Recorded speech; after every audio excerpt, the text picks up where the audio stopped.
hereby call to order the Roseville City Council meeting for Monday, October 7th, 2024. Mr. City Manager, would you call the roll, please? Councilmember Strawn? Here. Councilmember Etten? Here. Councilmember Schroeder? Here. Councilmember Groff? Here. Mayor Rowe? Here. And with us at the dais, by way of introduction, we have our City Attorney, Rachel Tierney, who's on my right at the end, as she always is, and City Manager Pat Trudgeon is on my left at the other end of the dais, as he always is. We have a number of staff and guests who will be participating in the meeting as various agenda items come forward, and we'll make introductions of those folks as those things happen. I do want to note for people in attendance, if you have a cell phone, be sure to silence it or otherwise assure that it doesn't disrupt the meeting.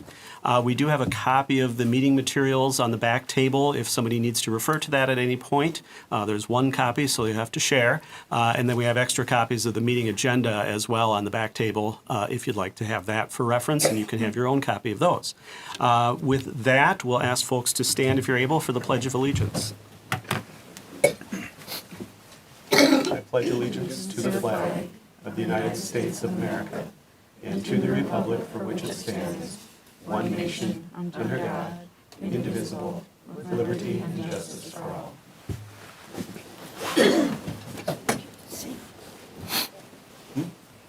Next on tonight's agenda is consideration of the agenda and approval, hopefully. Mr. Trudgeon, as always, I'll check with you first to see if there are any changes from a staff perspective. No changes by staff, Mr. Mayor. All right. Then I'll check with council members. Are there any items that the council would like to change about the agenda, or any items on the consent agenda that council members would like to have removed for separate consideration this evening? Does not appear to be the case.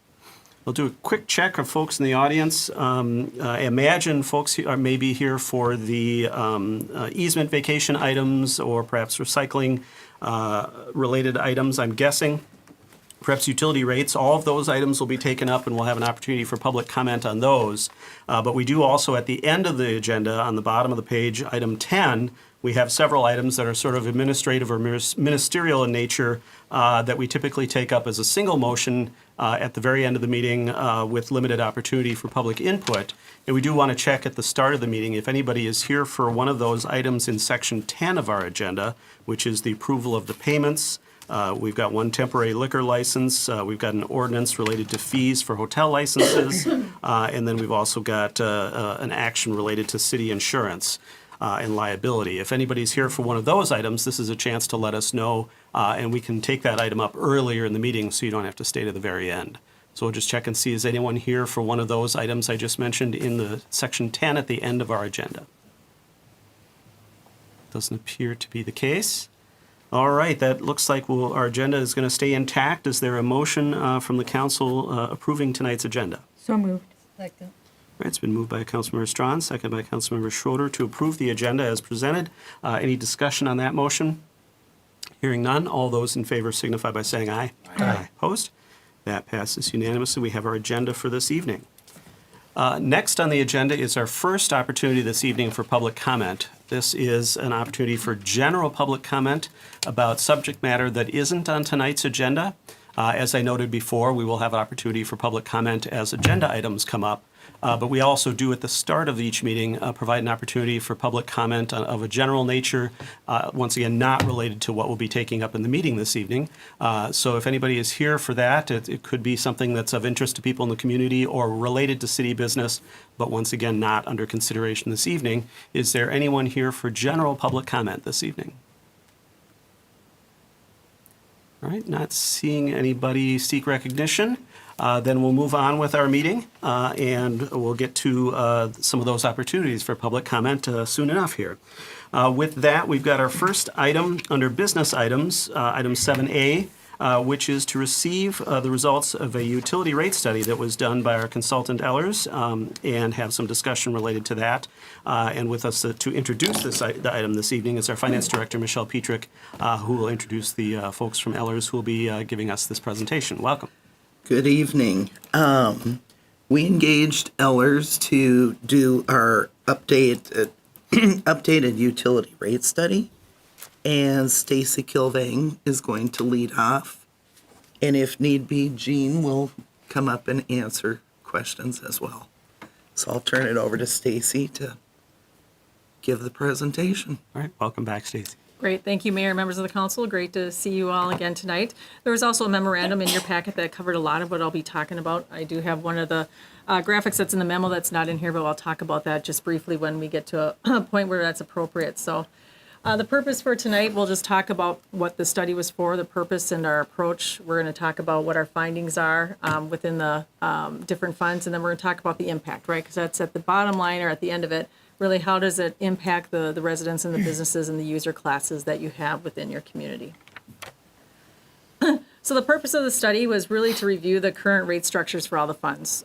So we did our first rate study with you back, I think we started in 2019, and then we looked at it again in 22, and now we're doing another update. And we always recommend doing that, right, as you change from different rate structures, and then your rate structures are up and working. How is it actually working for your system? Is it meeting your actual needs? So it's always good to go back every couple of years and refresh and say, is there anything that needs to change based upon new data that we actually have today? When we go in and look at that, the parameters of it was really, we want to make sure at the end of the day that you guys have capital needs of the system, right? You have pipes that you have to replace, you have buildings that you operate out of, and you have operations for those systems. So we want to make sure that there's adequate money to actually pay for all those things that you need to do, but you also have to appropriate levels of reserves as well, right? Because things happen, right? Certain pipes break that you weren't planning on, or other issues may come up, or you may have a really dry summer, like, not this year, or sorry, a wet summer, right? Like we did this summer, where that, the water money that you're bringing in for revenue is less because we've gotten so much rain. People don't have to water as much and other things as well.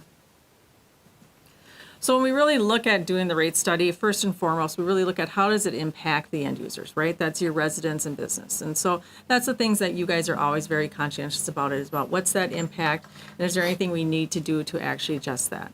The second thing we look at then is how do we need to fund your capital and operational needs? And finally, the last thing we look at is administration and the impacts that you have for your staffing needs for that system as well. So the great thing is when we look at your system and where things are at today, things are running as they should, right? And so you guys did some things back in 19 and 22 that were kind of shots in the arms for a couple of the systems to get you back to a place where you needed to be. And we'll look at that when we get into systems specific for the water, but you could see where we were starting to deplete and we had some concerns on how we had to start to build that back up. But overall, what you did is we are rebuilding that water fund. So I think that's the one that we're going to see annual increases in rates, not only in the base fee, but the user rates as well, because we have to keep building up those reserves that got depleted over time. The sewer and storm drain funds, they've met their reserve goals. They're operating as they should be. And the great thing about that one, especially the sewer fund, we were able to bring your capital projects back up to your annual spending that you had before. As you recall, typically you spend about $1 million in that fund for some of those annual repairs. And we had to back down in 22 from the last one because there wasn't enough money there. So we were starting to ramp it up. But based upon how things have actually come in with more revenues and other things, we were able to get that sewer fund at a better place, so we're not going to need to see increases for that. And then finally, there's really no significant changes to the base meter charge at all. Really, it's just going to be on the water, but it's functioning as it should, and that's paying for those fixed charges. And as you recall, those fixed charges of the system, what your base fee should go to, is everything that you're paying for, whether people are flushing their toilets or drinking their water or not, right? You still have to provide a system that people can do that when they want to. So as we look at your capital projects that you have over the next 10 years, that's pretty significant. You got about $60 million in projects. About $48 million of those are really in your capital expenditures that you have. And that's your improvements basically to your pipes and everything. Yes, we have some building improvements and other things, but the crux of what you have is your system. You're an older city, right? All your pipes are aging and old, so they need routine replacement. And you do that as part of your road reconstruction projects, as well as any other improvements that need to come up ahead of schedule that they may have. So let's look at the water fund, and I know it's a lot of little numbers, but you guys did get this in your memorandum, so it's a little bit hard to see, but basically this is the fund, again, and we'll look at the graphic on the next page, that we still need a little bit of work. So in this one, we are increasing the tier rates for consumption that people have to help pay for some of those capital and continue to build the reserves, as well as we are changing the base fee for a slight increase. And we'll show the impacts of this at the very end for the residential, which is pretty actually insignificant when we look at it overall. But, the bottom line, if you recall, the whole reason that we have tiered rates, right, it is because for conservation, and that is mandated by state statute that we have different rates for use consumption. It's also recommended by the American Water Works Association as well as being very important to do. And then overall, you're looking at, who's paying for water and what they're using. And so that's the graphic that's not in the presentation, but it is in your memorandum. And so what we show is that all the user classes, which are your single-family residential, your multifamily apartments, right, and then all your commercial, they're basically paying for what they're using. And that's what we like to see in the balance of the system at the end of the day. So when we look at the graph up there, as you can see, 2022 was not necessarily a good year for the water fund, right? So that's when we depleted it and we're starting to build it back up. And what you can see is the second blue arrow is in 2030 is where we kind of get you back to your reserves. So the dark orange line is your targeted capital reserves that you have for operations, and the lighter orange is what you have for capital. So those combined is where we're trying to get to. And as noted again, by 2030, we're anticipating that we'll have you at the levels that you need to be for this system to be running smooth and efficient going forward.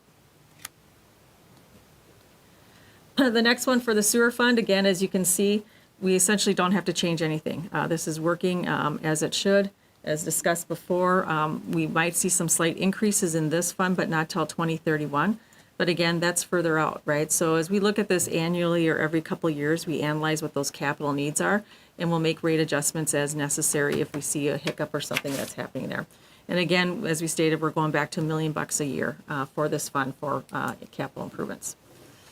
So we can look at this one. As you can see currently, you've got really good reserves in there. You're exceeding target, which is okay, but those will start to come down over time, right, as we start to do some of those projects. And the thing to always remember as well is that we have system utilities, right? They're enterprise funds, and we always like them to run like a business so that they are actually making money.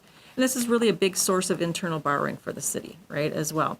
So to the extent that we have issues that may happen over in the water fund or sewer fund or some other fund, you can borrow from the funds that may be a little bit more flush until the other ones can catch up and repay that. So it's important, again, that we do have those reserves, even if we exceed.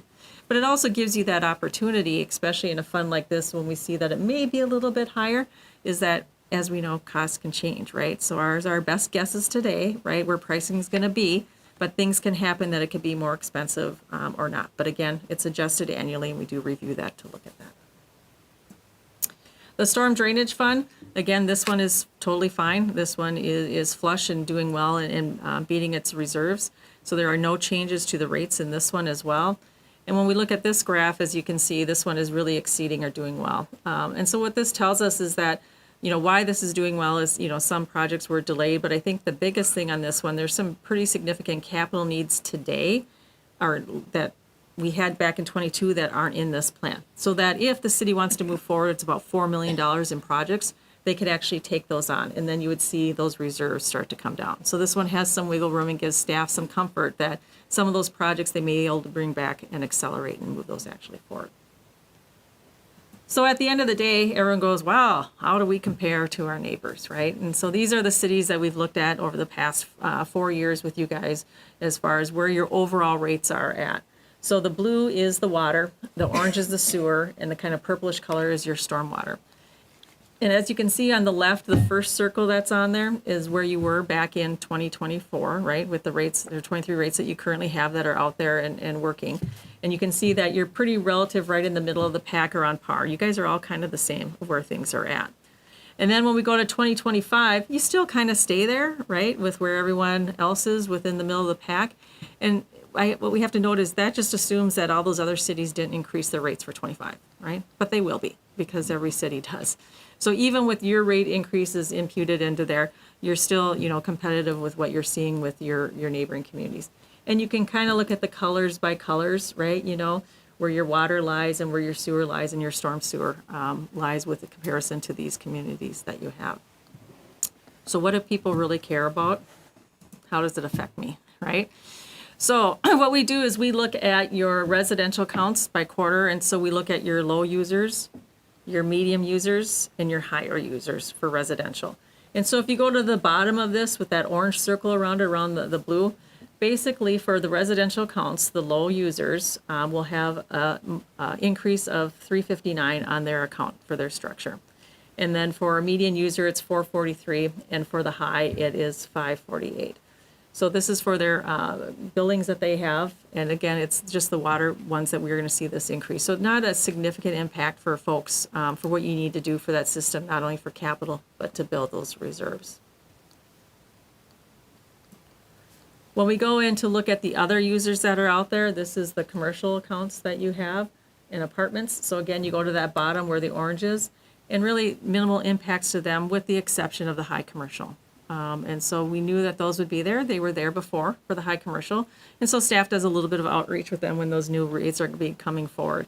And I think the one that is here, I want to say is your AGRA. Is it AGRA? AGRA that's on there. That has a pretty significant one. Mm-hmm.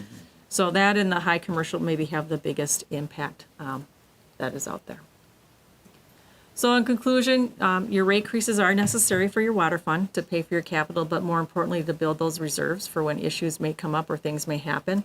You're still competitive, right, with your peer neighbors that we are looking at. And that basically your sewer and your storm sewer funds are really healthy is what we like to see. And that gives you opportunities for any internal borrowing that you may have.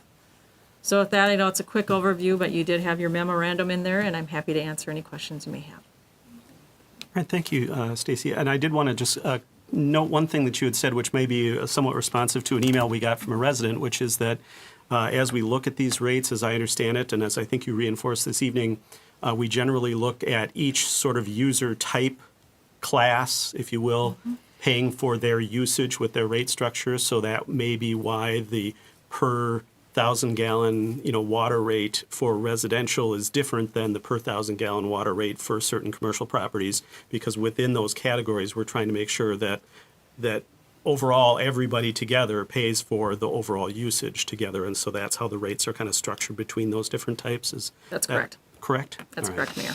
I appreciated that. The other thing I just wanted to note on the last slide with the comparisons, the very high commercial is still only about a 2.5% increase, even though it's a big number, but their starting point is so high.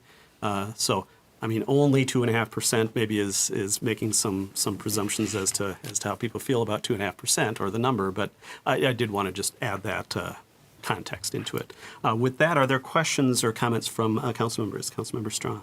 Thank you. I was just curious on the comparable communities chart. Could you explain the difference in the mix between water and sewer between South St. Paul and Brooklyn Center and ourselves? They seem to be much higher on the sewage versus the water. Mayor, council member, that all comes down to the individual city's needs, right? So what that would tell me, if you look at South St. Paul, is that they have higher needs in their sewer system repairs. It may be for capital, it may be for ongoing operations that they have.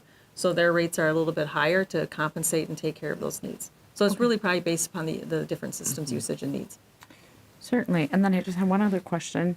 When you mention these rates, like 285, are these monthly or quarterly increases that we're discussing?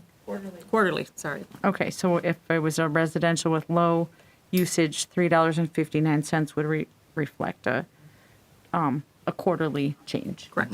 Thank you. Any other questions or comments, Councilmember? When we look at the storm drainage fund, it is healthy now, and it's really healthy in 5 years, like $7 million above our projected use. Should we be lowering how much we're taking in or moving some of that to the water fund? Because it would never get above $1 million, even if we have some projects we're holding off. I really wish those would be in that, but that's a humongous difference. We delayed several capital projects simply because when we discovered that the infrastructure hadn't been submitted in the capital improvement plan, it was submitted and the fund had no cash. So we did a couple of years of very relatively large percentage increases. And Public Works also pushed out the majority of those projects.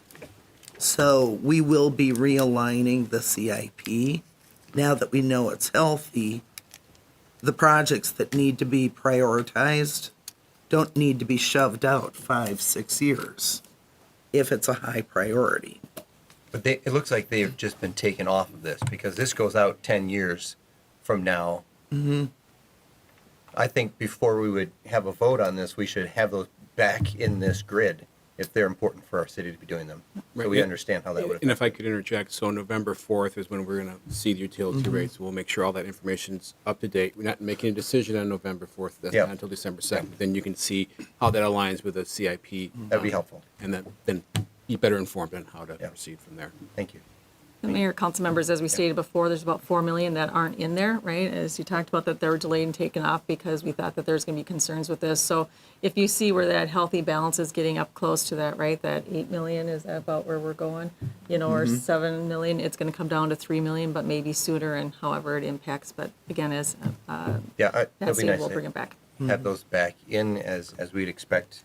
We want to make sure we're taking care of the problem.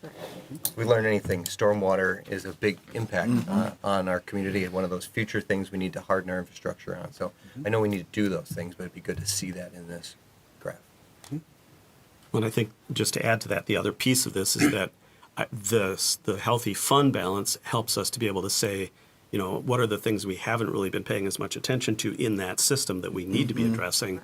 And as we learn more, as we do these most urgent projects, I'm sure that the future will be filled with other projects that we need to do because we just haven't been adequately accounting for it in our planning, I don't think, at this point. That's what I've been hearing through our discussions on the storm system. Yeah, the storm system's at about 75 years, or 75% of its useful life. So we really haven't been focusing on addressing it before it collapses. And so Public Works has been dealing with the emergency areas where there's flooding, and now we're trying to actually have a plan in place to address those needed issues without bonding by using cash. So we'll bring back a revised CIP so you can see the impact. Thank you. And for those at home, CIP stands for Capital yeah. Improvement Plan, where we look out about 20 years to see what Yes. our expenses are going to be. I don't know who had their hand up first here. You guys can, right, Councilmember Groff? A couple things. I appreciate the explanation because that was looking like a large number, but I also know that as a first-ring suburb, our infrastructure is older. It's time for a lot of these things to be replaced, and that's a big concern for anyone who works in the real estate industry and so on to know that the systems are being taken care of, and we do need to make that plan down the road. I did want to point out one thing in the packet too. It says that the city does offer a program that provides limited financial relief to low-income single-family homeowners, water and sewer. So that is something that is available, and there is a website that they can go to check that out. Yes.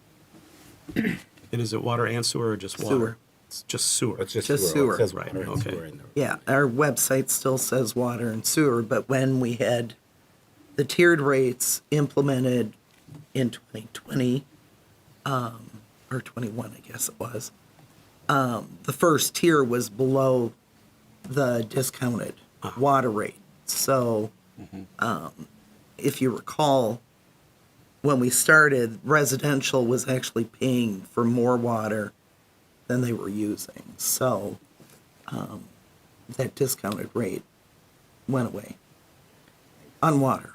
On water. But sewer is still there. Yep. Councilmember Schroeder. Thanks for pointing out the CIP needed to be updated on the fund. Are all the funds needing to be updated and have projects added to them? Or is it just this one that's going to have an adjustment to see where our reserves are going to be? Mayor, Councilmember, it's really just this fund. The other ones were pretty much aligned with what we saw before. And all the reviewed by staff. projects are in there already then? The data that Ellers used was updated in the sewer fund because in that fund, we had, once we realized that we were able to hold the rate steady for a second year, then Public Works adjusted some of their high priorities because they need to be done sooner rather than waiting for an emergency. And the water one is current as well? Yes. On that. And just a comment, I really don't like the idea of using these funds as a bank, that we borrow from them to do other projects. To me, that's kind of, if we, that, yeah, it seems like it's kind of shuffle around a bit, and, and to have it just laying in these funds as a possible place to borrow, to me, that says that our rates might be a little too high then for people. If we need to pay for projects, I think it needs to be a little more transparent, I guess. I don't know. It just seems a little opaque to me to when you're, building this up and saying, oh, we may borrow it to do something else and not even know what that other something else is. That isn't the intent. If Stacy were to pull up the sanitary sewer chart, it looks very healthy right now. That's because we deferred a lot of capital projects. The council implemented some rate increases, but if you look at 2021, it was below its minimum. 2022, just barely above where it should be. And 23, because we moved absolutely everything capital, we only allowed Public Works 100,000, not the million that they needed.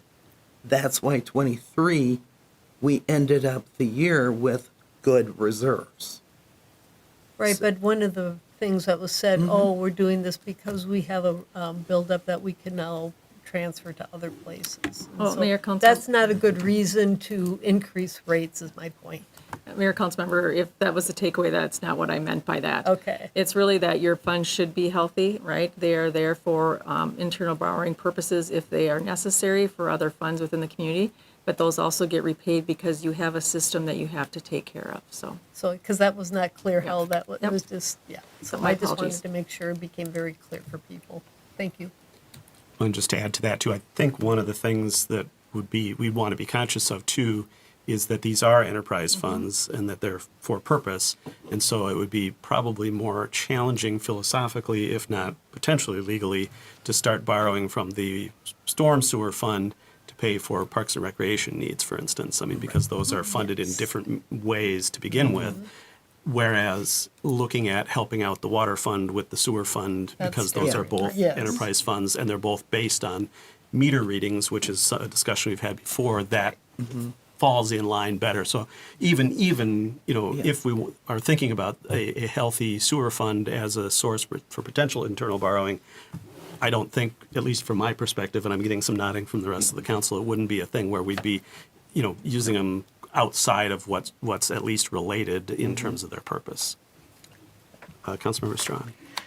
Seems like a good enough time to remind the public too that there is a water efficiency rebate program for items that were purchased after July 12th of this year that can help offset the pricing of your water bills. So improvements in toilets, shower heads, clothes washers, and dishwashers, but it is on a first come, first served basis. But people are thinking, I want to save that somehow and I need a new washer, then make sure you check some of these items out to make sure you're getting a Energy Star certified item. Right, other questions?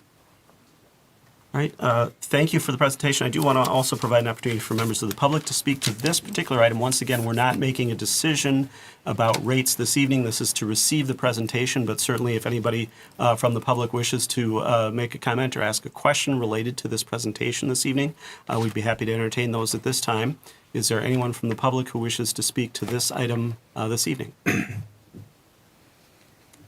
Right, does not appear to be the case. Thank you again to Ellers for this work, and appreciate, as always, the very informative information and the conscientiousness about how we manage these particular funds. With that, and once again, I think Mr. Trudgeon gave us the preview that the rates and more information will come back before the council for our next touch on those on November 4th. And then we have our what's known as our Truth in Taxation hearing, although I'm not sure that's what they still call it. That'll be at the end of November, I think on the 27th, where we'll talk about water and sewer rates, various fees, as well as tax levy and budget, and then we make our final decisions on all those financial matters as a city at our first meeting that first Monday in December. So stay tuned for all interested in those topics. With that, then, the next item on our agenda is a public hearing to consider resolutions approving vacations of various streets and easements and rights of way in the city. And I won't take away all the presentation from Mr. Freihammer, so I'll leave it at that by way of introduction. But I'll turn it over to Mr. Freihammer, Jesse Freihammer, our Public Works Director and City Engineer, to give us the presentation related to these items and how we got here this evening, and then we can go from there. Mr. Freihammer. Thank you, Mayor and Council. So on April 11th, 2022, Council did authorize us to start looking at a bunch of these vacations. So we've brought 3 previous phases. So this is phase 4. So there's 4 areas, and I'll kind of go through that in detail with my presentation. So the 4 areas, the first one we have, which is vacation GG, which is also resolution 1 in your packet, is the alley in the Shady Beach plat. So this is basically, it was platted as an alley. The alley was never constructed, but in this location, we do have a sanitary sewer line there, so we would retain the easement. So that this would still allow us to maintain the sanitary sewer in the alley like we do in most other parts of town where we have just an easement. But basically what this is doing is clarifying that we're not going to build a public alley in this location. The next area is Vacation L. This is Resolution 2 in the packet. This is a portion of Rose Place between Dunlap and the cul-de-sac, so a very short segment. This was basically platted as a road. Obviously, when the townhomes went in, it was decided to just build a cul-de-sac and not extend the road.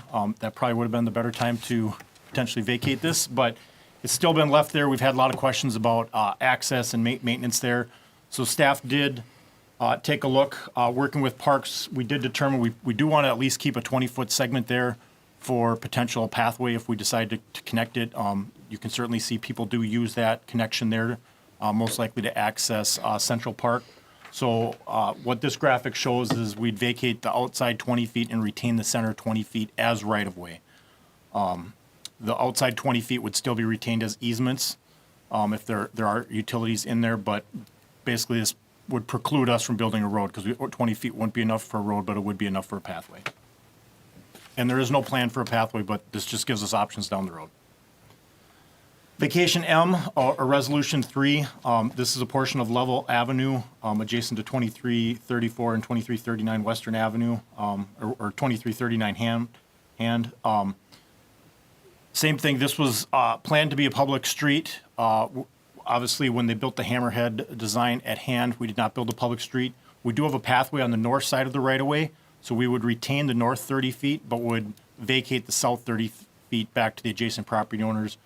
The one property at 2334 does have already their driveway in there, which basically, if we vacate it, it would just, it's already extension of their property. This just clarifies who's doing maintenance and eliminates some confusion on that. And then Vacation R, or Resolution 4, this is a portion of McCubbin Street. It's hard to tell it's McCubbin, but that's what it was planned to be, was McCubbin if it extended north and south. This is adjacent to Villa Park. Basically, the road never got built. Villa Park became a city a city park to the east. So this just clarify 30 feet of right-of-way that we didn't have. I did add some additional notes in the packet. So we did hear from a few of the property owners, or at least one of the property owners speaking kind of for both the property owners, about if the city would be interested. We did reach out to Parks. Parks said potentially if that would be, if we vacate it and they want to donate that back to the city via deed, that could potentially be an option. So something to consider. But we would have to go through the vacation process to return it back to the property owners before they potentially donate it to the city to extend Villa Park. So with that, that's kind of the end of my presentation. So with that, we'd recommend council opening the public hearing and then recommending approval of the vacations. I should note all these would be 4/5 required votes because they are city-initiated vacations. And with that, I can answer any questions the council may have. All right, thank you, Mr. Freihammer. Are there questions from the council on any of the proposed vacations? And while council members might be thinking on the last one, I'm presuming one of the reasons that we have to vacate the right-of-way is because that is a city obligation related to building a street, which is not a city obligation related to having a park. And so we need to get rid of the street purpose associated with that property before anything else can happen. Is that a fair way to? Correct. The underlying property owner is the adjacent property owner, so if we were using it for something not right away, you could argue that's not legit, so. Right. Right. All right. Questions from the council? All right. Well, this is a public hearing, and I believe we should be able to just take one set of comments on any of the different vacations that are proposed. And so we'll do it that way. Before we start the hearing, there are a couple of things we have to do administratively, one of which is Mr. Trudgeon has to read a statement related to how this has been publicized. Yes, thank you, Mr. Mayor. Published and legal mail notices have been provided for this public hearing. Legal notices appeared in the city's legal newspaper, the Pioneer Press, on September 17th and 24th, 2024. Mail notices were sent on September 17th, 2024. Affidavits of publishing and mailing are available in the Office of City Engineer. And as far as I'm aware, we have no written comments on any of these vacations that were submitted to the city. All right, thank you, Mr. Trudgeon. And with that, I'll kind of go through what the protocol is for public hearings. Generally speaking, by rule of the council, each speaker gets a 3-minute time segment to speak, and be assured that you can say a lot in 3 minutes. If for some reason you're not able to complete your information in 3 minutes, you can certainly follow up with an email to the council or written information to Mr. Trudgeon that he can get to the council, because we do want to make sure we do hear everything you want to say, but we do have that 3-minute time limit. I will try to enforce it generously and gently, as I always say, but we certainly don't want people taking 10 minutes when they have 3. And then also we would ask when you come up to speak, we've got the 2 microphones at the table. Certainly, if a number of people want to speak and there is somebody using one of the microphones, don't be afraid to come up and have a seat at the other microphone to wait your turn. That way you'll be next. And we would ask that you direct comments or questions to the council. If there are questions, that we won't generally immediately answer the question during or at the time of your comment. We'll come back to questions at the end of the process to try to address those questions all together. And all of us will be taking good notes, so hopefully we can keep track of the questions that way and get those answers for folks. The final thing I would say is to direct questions or comments to the council, not to staff or other people in the audience. Really, this is for us to hear from you, and that's the purpose of the public hearing. So please do that. And I think I probably didn't say your name and your street or your address, whatever you prefer, at the start of your comments. That'll just help identify folks for the official public record. And the last thing I'll say, and then we can get on with this, is that if you have a name that isn't fairly obvious how to spell, once you're done with your comments, there is the clipboard with the pen on the table there, and you can just step off to the side while the next person begins to speak and write your name so that we make sure we've got that spelled correctly for the public record. With that, hopefully you can remember all that. With that, we'll open it up for public comment, and feel free to have a seat at either one of the mics and let us know what you have to say. Come on up.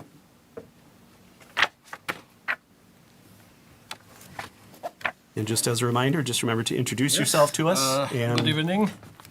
My name is Francis Guillaume, Guillaume, and I am the 511 on Dragon. And it's a general question, so I am a little bit confused about this street location, because the limit of my properties goes directly to the pond of the Villa Park. So does that imply that a sizable portion of my property is a street? That in fact I may be paying some taxes, or that I have the trees that were not supposed to be there? We can get an answer for that question for you. And we'll follow up on the answers to questions once we've got everybody's comments in. Thank you. Hello and welcome. Hello. Kim Rice. I live at 1876 Shady Beach Avenue. And The question is, so if the city vacates the alley, it sounds like it comes back to us. Our lawyer thought maybe it gets sold, so needing to know what actually does happen, and then what is that process? Maybe it's similar to what the other gentleman asked. Okay. And it sounds like we don't necessarily get answers tonight. Well, I think we can get answers, at least philosophically, on some of these things. Okay. The detailed answers as to exactly what happens on each property will follow with the process, but we can give you sort of what the concept is of what happens, certainly. Okay, perfect. All right. Thank you. Thank you. Hello and welcome. Hi, I'm Phil Norcross. My wife and I live at 1892 Wagoner from the very first alleyway that you spoke of between Rice and Wagoner. Right. And been there for 30 years almost. And I'm just would like someone to clarify the difference in what can and can't happen on a piece of land at the edge of my yard, that whether it's an alley or just a right of way, what's the difference? I mean, what can you, when it's no longer an alley, what can be done there that can't be done now?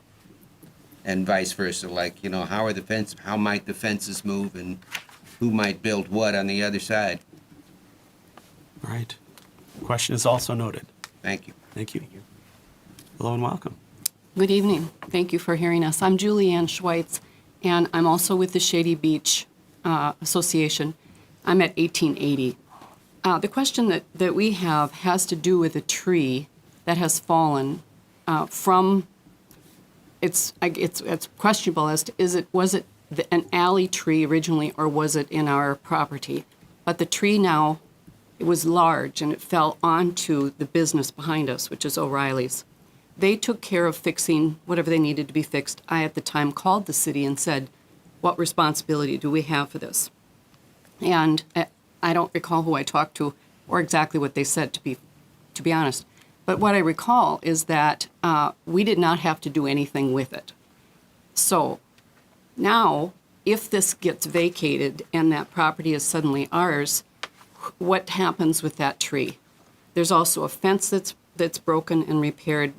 I did hear from Mr. Freihammer. I'm sorry, thank you. And he did answer some of that for us, but we're still a little not clear as to what exactly happens and what will be our responsibility for those things. All right. Thank you for your question. Thank you. Hello and welcome. Good evening. My name is Catherine Lisi. I live at 1144 Rose Place. That's the end of the cul-de-sac at Vacation Area L. That piece of property has been troublesome. I've lived in my condo for 18 years, and I have tried from time to time to maintain that area. It's been pretty much abandoned by the city of Roseville. It is overgrown. There is a lot of deadfall in there. It used to be a problem with the folks living at Roseville Estates, that the kids would bring all sorts of things up there and use it as a campground. Right now, it's pretty much impassable. I would like to see a walking path come from Dunlap through to Rose Place. If we are going to have this area become part of our responsibilities, I would like to know how that's going to affect our properties, and are we going to be responsible for doing some of the maintenance there? I was up just 2 weeks ago and pulled down 6-foot-tall goldenrod, and that's such a severe allergen. I didn't want that spreading in the neighborhood. Right now, it's sticker bushes. So bad that I've gone up to try to pull some of those and had to throw my clothing away. And it took me an hour to get stickers out of my hair. It is really a horrible property, and I'd like to know how that's going to affect myself as the end of that cul-de-sac and the neighbor behind me, if that property is going to be our responsibility to maintain. Thank you. Thank you.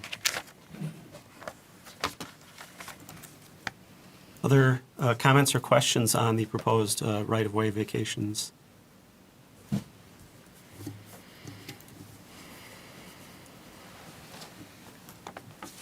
Hello and welcome. Good evening. Gary Gustafson at 1134 Rose Place. A question I haven't heard asked, so I will ask it. What, if anything, when you vacate this property, will you do to make sure that the homeowners that suddenly are tasked to keep this property up won't get done by the city for noxious weeds and problems in that zone, particularly with that pathway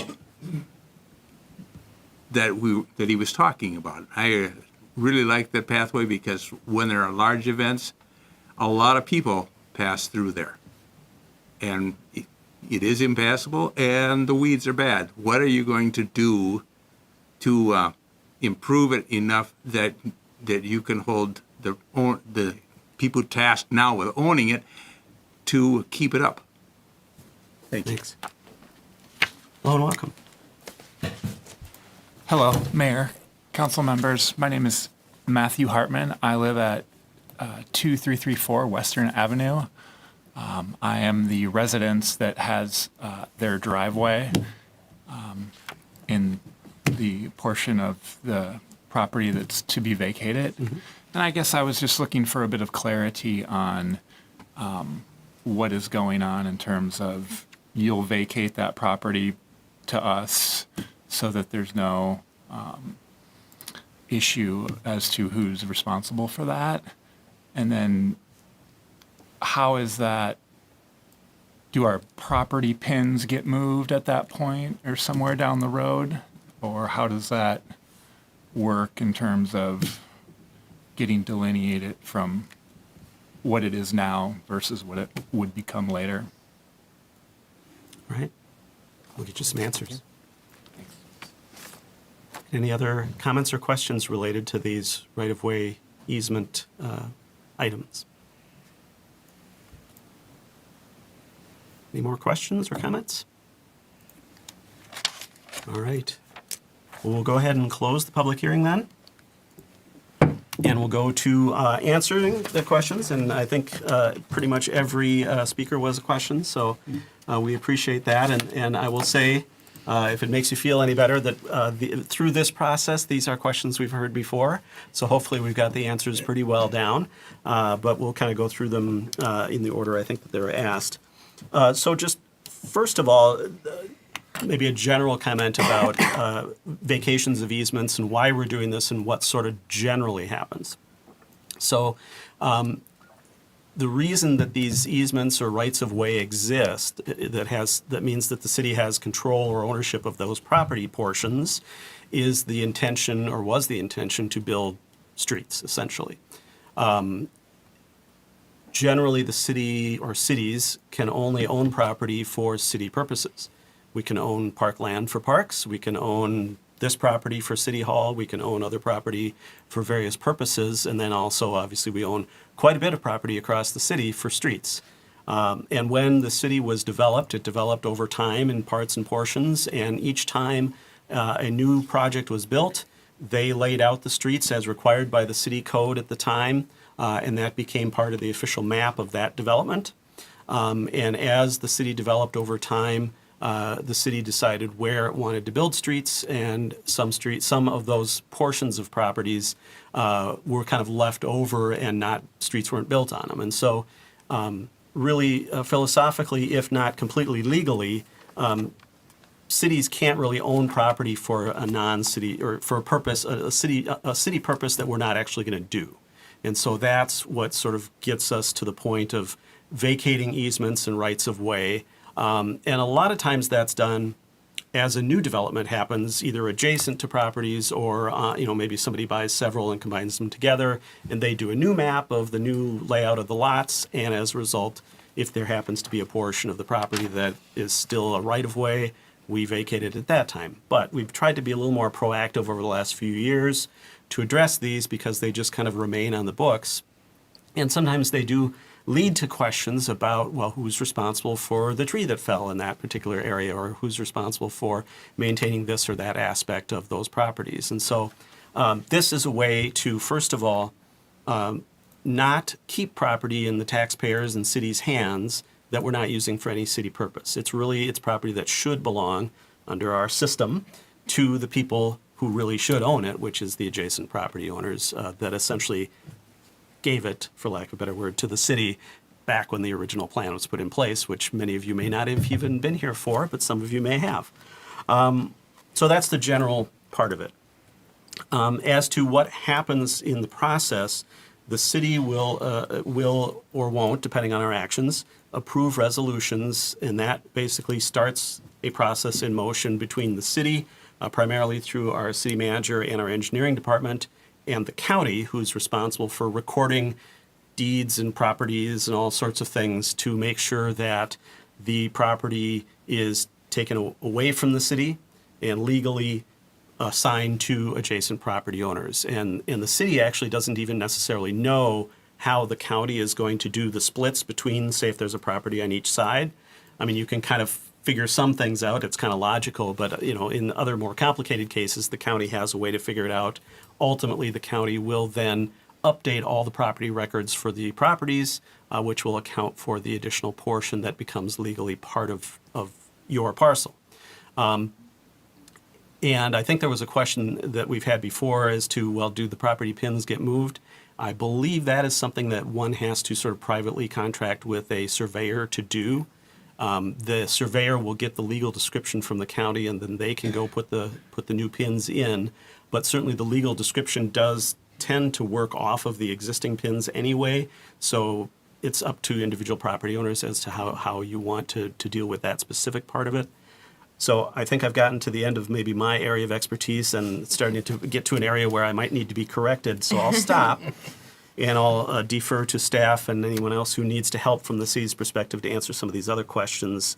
And I think, one of the things is, when we vacate an easement and it isn't maintained to the level that the city would expect a private property owner to bring something to, does the city vacate it as is, or do we do something to try to get things into code compliance prior to that? Or how Jesse, can you talk a little bit to how we would approach that? So typically, any unimproved right-of-way, which in almost all these cases are unimproved right-of-way because there's no public road, the maintenance is technically already the adjacent property owners. We may have potentially in the past done some minor stuff, but in general, our policy is we didn't plant the trees, unlike the boulevard trees along city streets. The city's responsible for those, but these are typically, unimproved areas, so things are just natural. In a lot of cases, adjacent property owners are already maintaining them. There are some, though, that are just, no one's maintaining them, which is why they look in the case they do. And so the analogy is the 15 feet of property at the front of my property between the street and where my actual property line is, I'm maintaining that, and I kind of treat it as if my property, you're saying that's essentially the case with all of these correct. unimproved rights of ways. Correct. Everyone maintains their yard, their grass. The exception in boulevards on improved roads is trees in the boulevard, either planted by the city or not. The city maintains those, and we have a database of which trees are publicly owned trees. These unimproved right-of-ways, we do not track those trees because they're not city trees. Right. So the tree in the alley, specifically on the Shady Beach right-of-way, that is correct. We not the consider city's that responsibility. between property owners. So I do know when that did fall a few years ago, O'Reilly's, the adjacent property owners, appears to have taken some responsibility. It doesn't sound like they fully removed that, but we would consider that a non-city tree and would not remove it or do it. Now, we do have an alley or a sewer easement there. If we had to repair a sewer break and a tree was in the way, then we would have the ability to do that. But we would only do that if it caused an issue with the sewer easement, or if we had a storm sewer for storm sewer purposes. But we're not going to generally go through there and maintain trees just because we want to maintain trees like we would on a city street. So the answer on that tree specifically is that once the allocation is done by the county as to how that strip gets split between the adjacent properties, whoever gets the tree on their portion is going to be essentially responsible for taking care of that if they aren't already essentially responsible for it. Correct. And like I said, I don't know how the determination was made when O'Reilly's took on some of that, because my understanding is they did a partial removal of the tree. But like in that case, we're pretty confident the property is going to be split in half, just because it was platted that way. So we're pretty confident that the new property line would go down the center of the existing alley. So don't necessarily quite yet take that to the bank, but that's a reasonable presumption to make, I think, is a way to characterize that. Now, as to fences, in that particular case, people probably have built their fences up to that edge of the alley if they have a fence.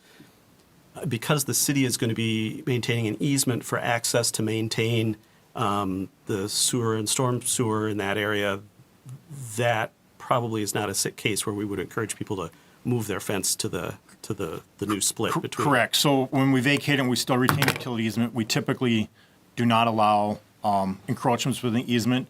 We can on a limited basis, but we typically do an encroachment agreement for that. The one thing that does change is the property line. So the property line moves theoretically 10 feet. That does help with setbacks. So that is one thing that is gained. Instead of being a setback from the current property line, the new setback line begins at the center line. Now, in this case, there's still an easement, so you'd be able to build up to the easement for a shed or something in your backyard. So you gain a little more use of your current property. So, but yeah, we typically, in this case, since there's a utility easement, would not allow the fence to move. So if a fence is in its current location, It should just stay there. Yep. And then as far as actually maintaining the strip that's outside the fence, that still does, as it technically is today, it's still the responsibility of the adjacent property. Correct. Really the maintenance of the existing right-of-way is unchanged. In all of these cases. Yes. And in the case right now where there is no demarcation between the two adjacent properties, that's where there can be some question or dispute between property owners as to who's responsible, because it's 20 feet of sort of no man's land versus having a line that does actually. Which is one of the reasons why, like you had kind of mentioned or alluded to, we're trying to, this cleans up who the ownership is a lot better instead of having a vacant, if you look on a map, it looks like it's a street, it's city property, but it's city right away, and we're not the underlying property owners. The adjacent property owners are. Right. And so this easement is, as we've discussed in prior cases, similar to on my property. There is a city easement along the side of my house that is for access to maintain utilities. And if I want to build something in there, I can't do it unless I make an agreement with the city to allow it. Correct. So this is the same thing. It's just that stuff has been done in the past already in a lot of those cases, but now the line is moving. Right? Yep. Councilmember Strawn? I had a question about 1881, which would be Rice Street. Looks like that easement that we're talking about in GG goes, backs up to 1876, 74, 72, and 70, but there appears to be some type of structure at the back of 70, and then it goes through that parking lot, which is obviously a couple different properties. How would that, do you know who that that structure belongs to? Does it belong to 1881 or 1870? And how would that be determined based on that information? I guess we'd have to do some more research. I'll just say an aerial with lot lines, I wouldn't take that for It's not for a fact. survey. It's not a survey, so Okay. Yeah. So there potentially is something that's going to have to be looked at. But potentially, if there is someone if an adjacent property owner has an encroachment on land, that would be something that might need to be rectified by the property owner. If one property's on another one, they really shouldn't be there already. So if just as an example, if the structure belonged to the people at 1881, and it was all the way up to the edge of potentially if they were 10 feet 1870, then there's going to be something that's going to have to be talked about anyway, because it's not only it's And not really- only up to half, it's maybe past half, if that's the case. I don't know who's. Yeah, and we'd have to really, and that's why we'd have to look at that. Really, there shouldn't be any encroachment in the easement area, because we do have sanitary sewer running there as well. So we could look at it get that out of our easement as well, because if we have to dig the sewer up, that would be in the way, if it is in the way, if it actually is in the way. Right. And if in fact the southern part of that actually crosses over property that's owned on both sides by the same owner, then it just becomes it becomes owned by that same owner, if that's the case. All right. Let's see, other questions that came up. So we talked a little bit about what can happen on the property. So once it's vacated from the city ownership, unless there's an easement there that the city maintains to access sewer, storm sewer, those types of things for maintenance purposes. In other words, there's a pipe underneath there that we may have to get at. Generally speaking, once it becomes your property, you can do whatever you want to with it. The only limitation, like I said, is if the city's maintaining the ability to have access for utility maintenance purposes, then you have to talk to the city first before you might do something. We talked a little bit about the tree.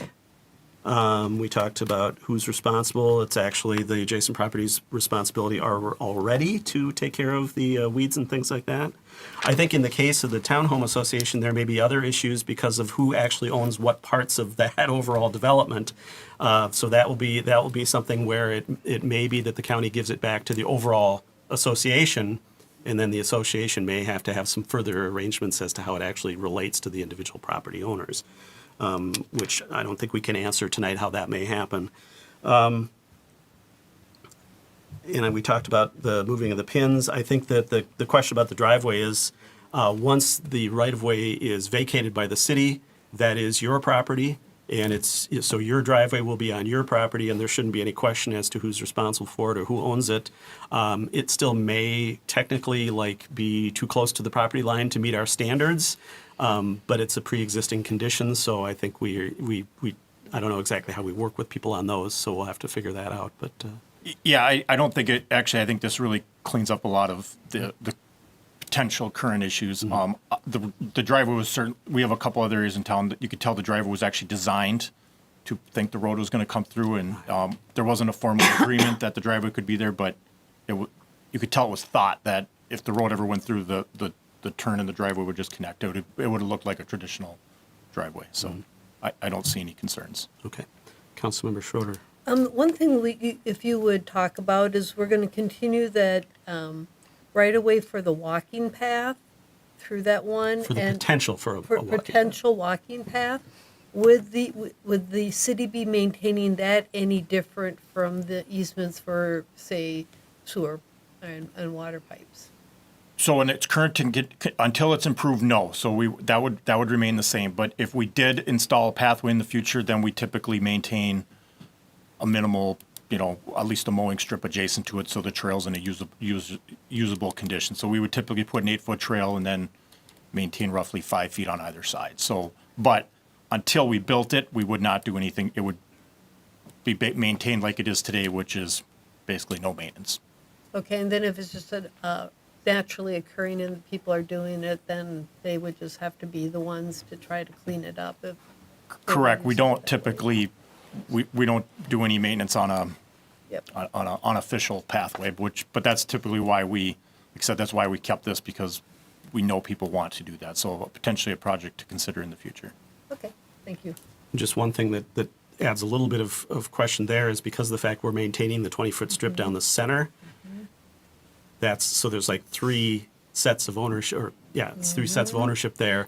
That center strip probably still would have to be split between the north and south properties as to who maintains it, unless somebody just decides to take on the whole thing as some kind of private agreement between people. But otherwise, that's still kind of an area where there could be some tension, small t tension. Maybe not. Well, it depends. We'll start with the small t. Burrs, at least. Right. I do see a hand up. Normally, we don't reopen the hearing, but if there's a specific question, if you could just come up to the mic or stand at the table so we can make sure we can hear it. If there's something you just wanted to have clarified. Yeah, thank you. We keep talking about the maintaining access for the sewers, but my chief concern is the power line. And whose job is it to keep when a tree threatens the power line, whose job is it to do something about it? We can answer that. Yep. Thank you. So, Mayor, the easement we're keeping is a utility easement, so it's for all utilities. Certainly sewers, the needs of the city, but if Excel has power poles there, they will maintain it. That being said, from Excel's perspective, they will do tree maintenance to try to prevent trees from growing on it. But what they typically do is chop the trees and leave all the material there because they're not their trees. The adjacent property owners are responsible for removal if they want to do that. So all they're doing is minimal maintenance to make sure it doesn't grow on the tree. But Excel would still have access to the right-of-way like they currently do because it'll be a utility easement.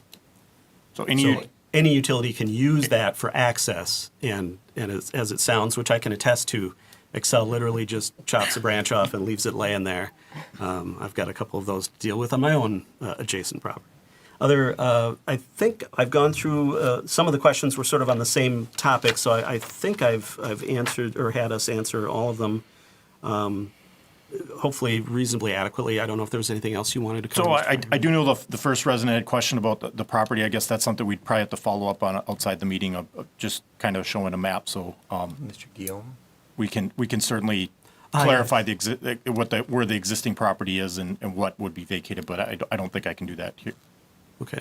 But certainly the general idea that what I was trying to explain is that anytime that we've got this strip next to your property that's a city-owned or controlled property, the city would be essentially vacating it, giving it back to you as the adjacent property owner, so it becomes your property at that point.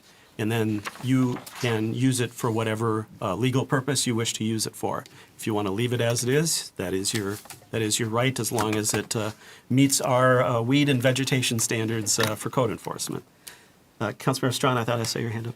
Thank you. I was just curious on Vacation Area L, wondering if we needed to make any different distinction based on the fact that it does go along the mobile home park, and so on that one side, and which is very square or rectangular, and just wondering, if we're talking about a path, if it would be better served for that to go straight across there, and is there any consideration of those kind given when making that distinction of who gets which half or how that's divided?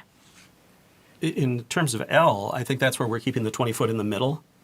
Right, but then we would, so then The north part goes to the north property, the south part goes to the south property, generally speaking. Theoretically. Yeah. Yeah, that's for the county to decide. But Right. we kept the center because that's kind of where the existing pathway is. Okay.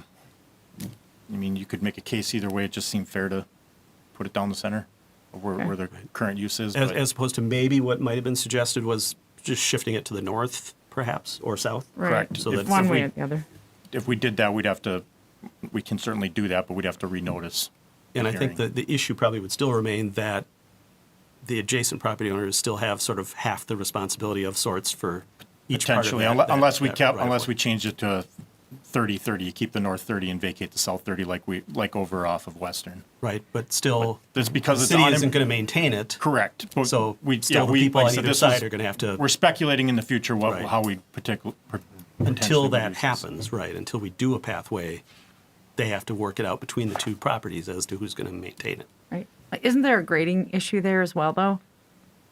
Potentially. It's probably one of the reasons it's not an easy one. There's certainly a hill going down, but we feel 20 feet we'd be able to put in a pathway at that point. Okay. But yeah, I know it's a pretty significant up at the end of that. From north to south or south to north? Yeah, just going from east to west as you head Okay. west from there, it's a pretty significant uphill. Yeah, it's easier to probably have a hill going from east to west and deal with that with a pathway than it is having one going south Yeah. to north Correct. across it. Yeah. Although you could do that with some sort of terrace as well, I suppose. Yeah. All right. Are there questions from the council as follow-up to the public hearing or anything that's come to mind as a result of our discussions to this point? And we can certainly, I think, take up the resolutions as individual motions so that we can have the discussion about each one, if that makes sense. Council? Was there one more clarification question? Please. Yes. Gary Gustafson again. This property's, particularly L, which is our concern at this point, has been constantly referred to as city property, and the county has to relay the property lines. And of course, obviously, it's going to affect the taxation of the property. But if it has been city property, what would make anybody think that they would be responsible to keep it clean as part of the right-of-way? It would be a city responsibility, and vacating that city responsibility would mean that you would at least clean up the property to a point where you wouldn't cite the new owner for the same problem. I think that's the same comment you made or the same question you asked before. But So it I was think we're addressed gonna- poorly. Well, we'll attempt to address it better, but Thank just you. to that point, I think the point would be is that it's like the strip at the end of most people along the street, is that if you're allowing tall weeds to grow on that section of city-owned property, you'll be cited for that as well by our code enforcement people, which isn't Jesse, which is a whole other part of the city organization. But I think in that particular case, probably what has happened is it's been sort of out of sight, out of mind, unfortunately, in some senses in regard to code enforcement. So because the city engineering department has their work they do, and the city codes people have their work they do, and so I don't want to speak for what may have happened, but anyway, that's my suspicion. Mr. Freihammer, you're looking consternated, and Yeah, I was just going to say, how much trouble have I gotten myself into? No, we don't currently maintain this. We don't maintain a lot of these unimproved right-of-ways. So, and I get from a property owner's perspective, it can be confusing that we're not the owners of the property. We are kind of the caretakers of the. That's kind of a poor word too. Yeah, but Nope, that's a very poor word. we have rights to build a road there, is what we have, and we just have never built that road. But that doesn't mean we're not the underlying property owners. That is the adjacent property owners which is really who dedicated the plat originally, and then it just goes down to when they broke out the individual lots. So that's why it can be confusing of where the property ends and who's responsible for maintenance. It doesn't mean that anybody's been doing anything wrong, especially the property owners up to this point. It's just, I think there's been some confusion. This is an attempt to address the confusion going forward. Correct. Yeah, we get calls on different properties, and that's really how a lot of these got on the list. No, we don't maintain that because we're not going to put a road through, and this cleans that up. Right. Councilmember Schroeder.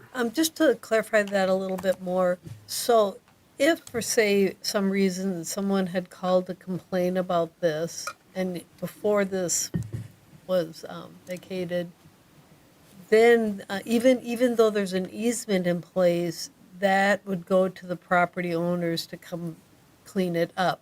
So I think the point being, why didn't the city deal with it ahead of time?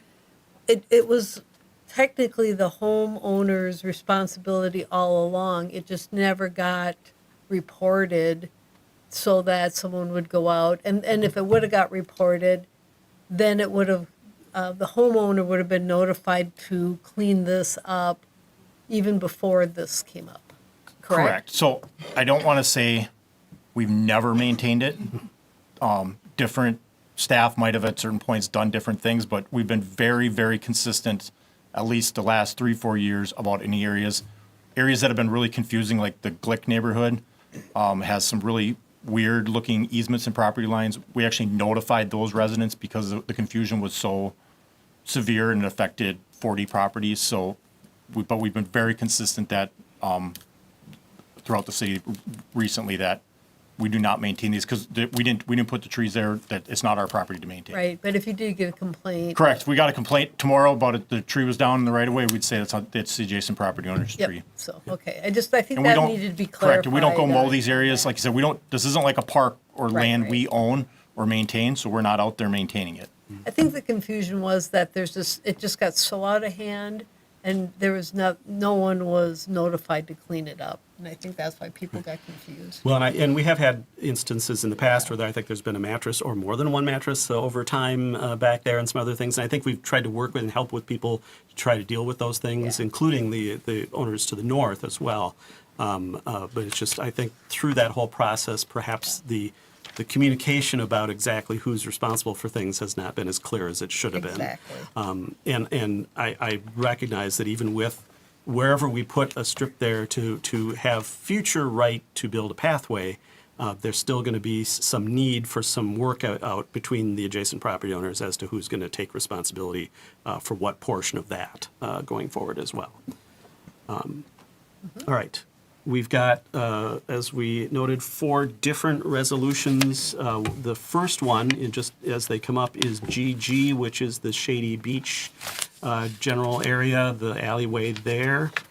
That is Resolution 1 in the packet. Does the council wish to take an action on this resolution for area GG? I'll move approval. Second. All right, it's been moved by Councilmember Etten, seconded by Councilmember Groff. Resolution 1 for area GG. Discussion on that motion. As the maker of the motion, Councilmember Etten. I think we've talked about them a lot, and hopefully we've helped the neighbors understand something about what's happening here, and we can move forward. And that'll become clearer as the county delineates the lines. All right, as the seconder, Councilmember Groff, additional discussion?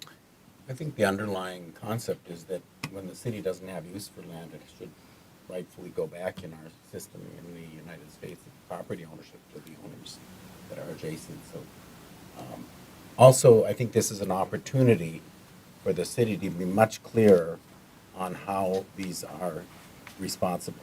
And I would like to see probably something in our newspaper, our city news explaining this, because in my opinion, there shouldn't be this much confusion about it. And I'm glad you're all here. I appreciate that, but I think that we have some education to do. Additional discussion on the motion?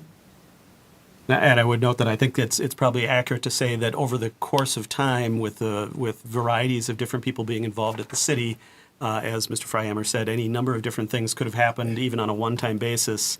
But this hopefully will help clarify things for everyone going forward. With that, we've got the motion to approve Resolution 1, which is once again vacating the alley generally between Shady Beach and Rice Street, as outlined in the information. If there's no further discussion on the motion, all those in favor signify by saying aye. Aye. Opposed? That passes unanimously, meeting the 2/3 majority requirement. We have then the second resolution, which is, this is for Area L. And Mr. Freihammer, if you could maybe bring up the map for each one as we do this so that we can see which one we're talking about. All right. Thank you. Is there a motion on Resolution 2 related to Area L? So moved. Second. All right, it's been moved by Councilmember Schroeder, seconded, I think, by a hair by Councilmember Etten. Discussion on this motion. Councilmember Schroeder is the maker of the motion. All right, Councilmember Etten is the seconder. Yep, thank you. All right, is there any other discussion on the motion? Hearing none, we've got the motion before us on Resolution 2, Area L, vacation. All those in favor signify by saying aye. Aye. Opposed? That passes unanimously, meeting the 2/3 requirement. That resolution is adopted, and that then will go to the county as noted before, once the city does its process. Next is Resolution 3. This is Area M. Mr. Freihammer's got it up there already, anticipating this request. Is there a motion on Resolution 3 related to Area M? Move approval. Second. It's been moved by Councilmember Etten, seconded by Councilmember Schroeder to adopt a Resolution 3 related to Area M. Discussion as the maker of the motion, Councilmember Etten. No, it just makes it easier to take care of your driveway, not worry about it. Any additional comments, seconder, or other council members? All right, we've got the motion before us with regard to Resolution 3, Area M. All those in favor signify by saying aye. Aye. Aye. Opposed? That passes unanimously, meeting the 2/3 requirement there. And then finally, Resolution 4, and this is for Area R. Is there a motion from the council with respect? Approval of that. Second. All right, it's been moved by Councilmember Groff, seconded by Councilmember Etten to approve Resolution 4 with respect to Area R as outlined in the information. Discussion on that motion as the maker, Councilmember Groff. Seconder, Councilmember Etten. I would like to note, if the neighboring, the new property owners or the full property owners do come forward, I hope that we can work as a city and Parks Department to find a way to have that added to Villa. I think that's very thoughtful of them as they reached out and see how it goes forward. All right. Other discussion on the motion? Hearing none, all those in favor signify by saying aye. Aye. Opposed? That passes unanimously, also meeting the 2/3 requirement, and that resolution is adopted. Once again, the city will initiate steps then with the county to get the process underway. I'm trying to remember what, if any, notification comes to the property owners once the county finishes its process. I don't believe the county does any sort of notification. It would show up on their updated legal description online, but I don't think they give any formal notification. All right, and the legal description does show up on your property tax information. Correct. It'll So typically you be wanna- like Lot 1, Block 1, Able Addition, plus the adjacent 30 feet of vacated McCubbin Street or whatever. And which department at the county is doing this? The surveyor's office creates it, I believe, but it goes to the recorder's office. The recorder's office at the county, which is where a lot of property information, titles, deeds, and all that sort of thing is recorded. So you may want to, it's probably going to take months. So put a note on your calendar, so several months from now, to maybe give a call down to the Ramsey County Recorder's Office just to check the status of this change to your property. And they may have a way to get your information and be able to follow up with you at that point. So that might be something worthwhile to reach out to them about. But we thank everybody for their input and their good questions. Even though I said at the beginning that we've heard a lot of questions before, I think we all learned something this evening. So I appreciate that. And I imagine there'll be one or more additional rounds with some additional vacations going forward. All right, thank you again, everyone. Everyone's welcome to stay for any portion of the rest of the meeting they want to. We've got the exciting topic of recycling contracts next on our agenda here. And without further ado, we'll move to discussion of item 7C, which is to consider recycling service proposals for the city of Roseville. And we've got, once again, our Public Works Director, Jesse Freihammer, with us this evening, as well as our environmental guru guy, Brian Johnson. I will take that. All right, Mayor, council I'm just going to start making up new titles since I get them wrong anyway. I'm sure that comes with a raise, guru. I think it does. We'll have to discuss. But yes, I adapt. But anyway, yes, Mayor, council members, thank you for the opportunity, of course.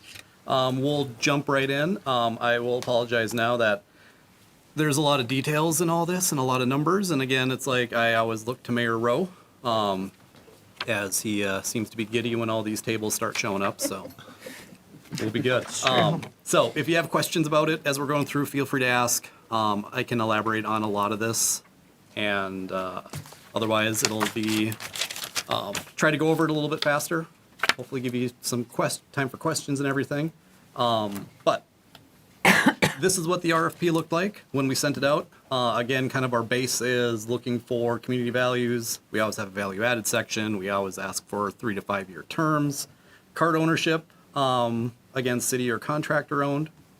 And then we look for biweekly servicing for our single units. We do look for weekly service for our multi-dwellings, because that's how we currently have the city set up. And we have zero waste events, which are become quite popular, and we have a long list of volunteers for, which I just found out for, which is great. And we expanded into city parks, and again, we always look for the no revenue share option on the front end. And then, of course, we always leave it open for other options, like if they want to add a revenue share, or if they want to provide different pricing for different service levels. So, like for, say, weekly. And again, everything is based on the updated Table 2, which was the evaluation criteria. This one was modified from how we had it the last time we did this. We did up project capability to 30, which was 20 last time. The community value section went down 10 points in total, and then price was 40, and everything else was the same. So per council's request, we made it happen, and the way it shook out was based on this. This is, we tried to look at it 2 ways. We looked at it without having a price component in the beginning. We basically broke it up so every reviewer was only looking at the content of the proposals. And in the end, we had a very diverse team with multiple departments stepping up and saying yes when I was asking them if they would be willing to take a look at it. So that was great. Overall, we had some good proposals, and again, as we were looking at it without the pricing option, proposer 1 was top with just under 50 points. Once we added in the price, we saw everything shift. This one ended up being, once you see the pricing and you saw it in the packets, we had a pretty large swing from our low bid to the next bids, which will show up again on the next slide. But overall, with the 40 points in the pricing, Proposer 4 came out on top, basically looking at the low bid and then basically multiplying it or dividing it by what the proposer's bid was and then multiplying it by 40. So we tried to keep it very easy on how we actually scored it. So there was no subjectivity when it comes to basically once we got to that point. Do want to note that Proposer 2 and 3 didn't provide a 3-year option, which we didn't have a problem with. Obviously, it didn't work out for their business economics, so they only provided a 5-year option. And Proposer 2 and 3 were 17 and 23 points off the 5-year options too. When we start looking at the in total review plus the pricing. So again, Proposer 4, given their price for both the 3 and the 5-year option, they were the best value in both cases.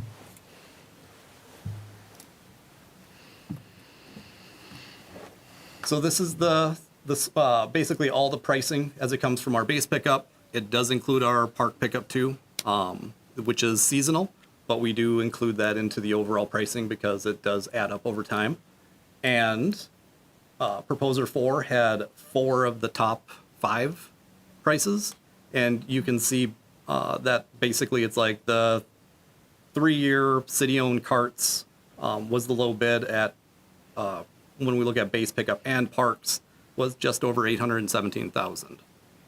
Then when we get to Proposer 2, their 5-year option was $258,000 above that. So this was by far the biggest swing I think I've seen while doing this. And I've never seen, the top 4 bids were pretty remarkable only in the case that even going into this, staff didn't really think we were going to see this kind of it ends up being a decrease in price from what we've seen.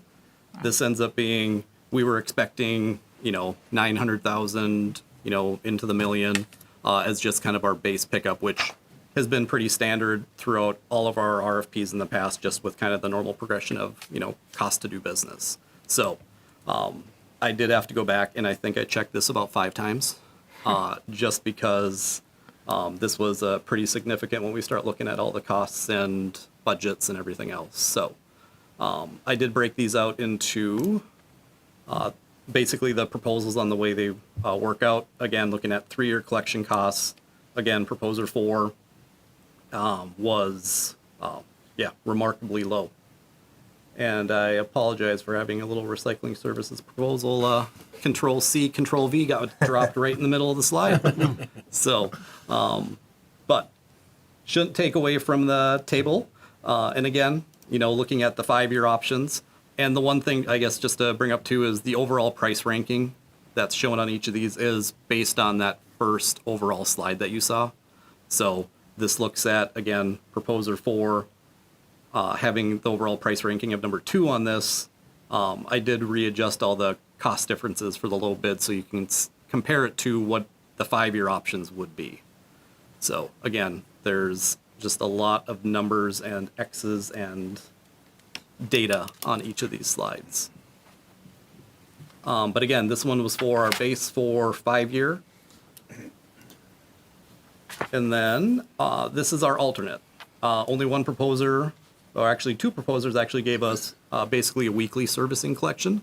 And as you can see, it ends up being, I don't want to say it's twice the cost that we usually see, but it's about 1.5 times, 1.7 times more to do weekly collection, which we kind of expect. We don't get, we get obviously some more material, but obviously the big cost is just having the trucks and the people go through the city streets every week. The one thing I do want to point out also is in the past, we've always received a revenue share option. We did not get a revenue share option this year. So that takes out one of the options that we've always discussed in the past is whether to do it or not. So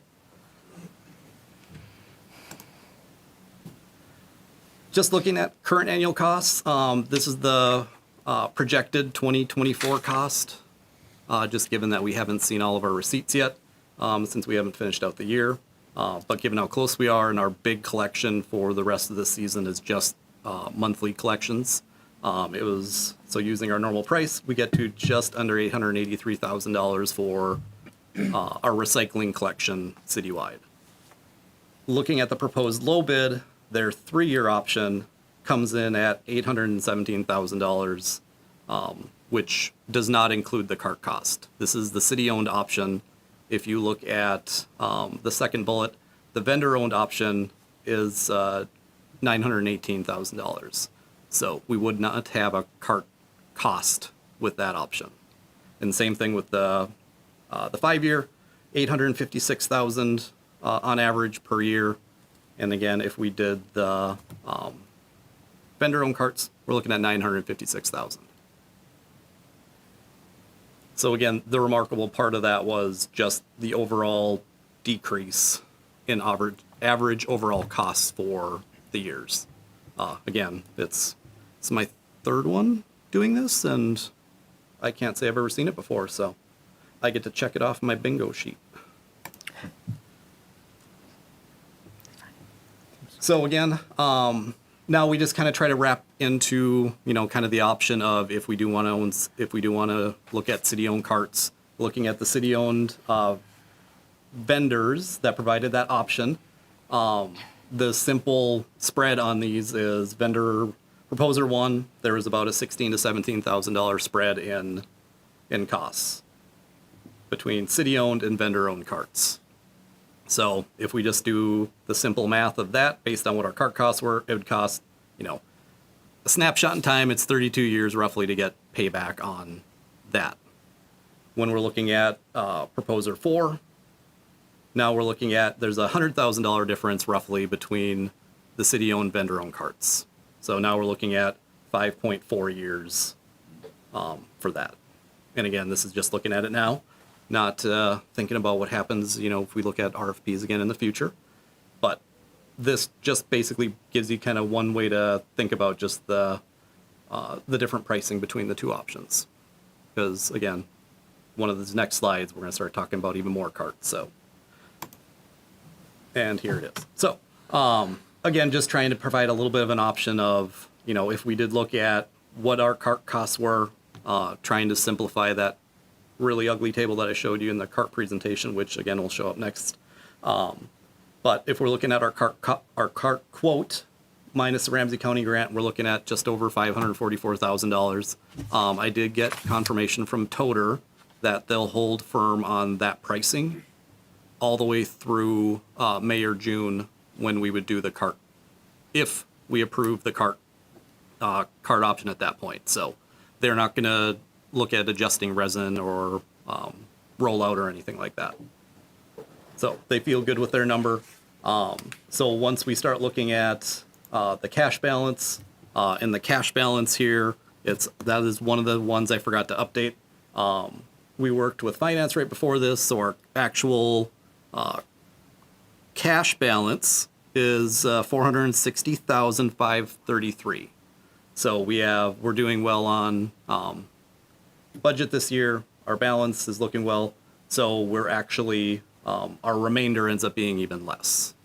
So, and we were talking about whether this ends up being 0 or if there is a little bit left over in there. The option was, or the recommendation was, to use the little bit that would be needed in there from the sanitary sewer fund. And again, it's like we would be looking at this into 2025, and when we would look at actually purchasing the carts. So we could even avoid the option of having to borrow the money that would be left. So all depends on all the negotiations and everything. So when we presented this to Public Works Commission, again, based on the best value score, which was also the low bid, we were looking for a recommendation to do the city-owned carts for the 3-year term.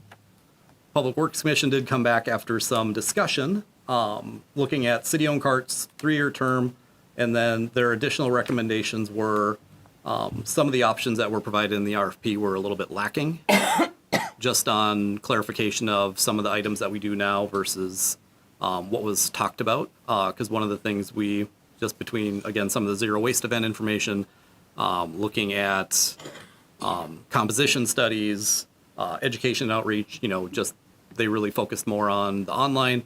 But Mr. Freihammer and I talked to Proposer 4. We got clarification that they'll do everything that's in the RFP.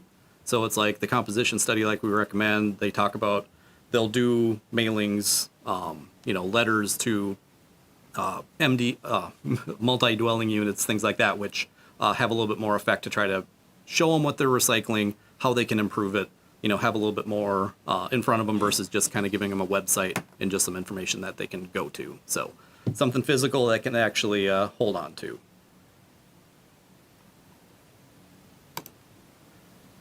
So with that, we are basically on schedule, which is great. And then, it's like depending on council's direction tonight, we would look at execution of a contract, start negotiations, then execution. And we'd work with whatever options council would like to see. All right.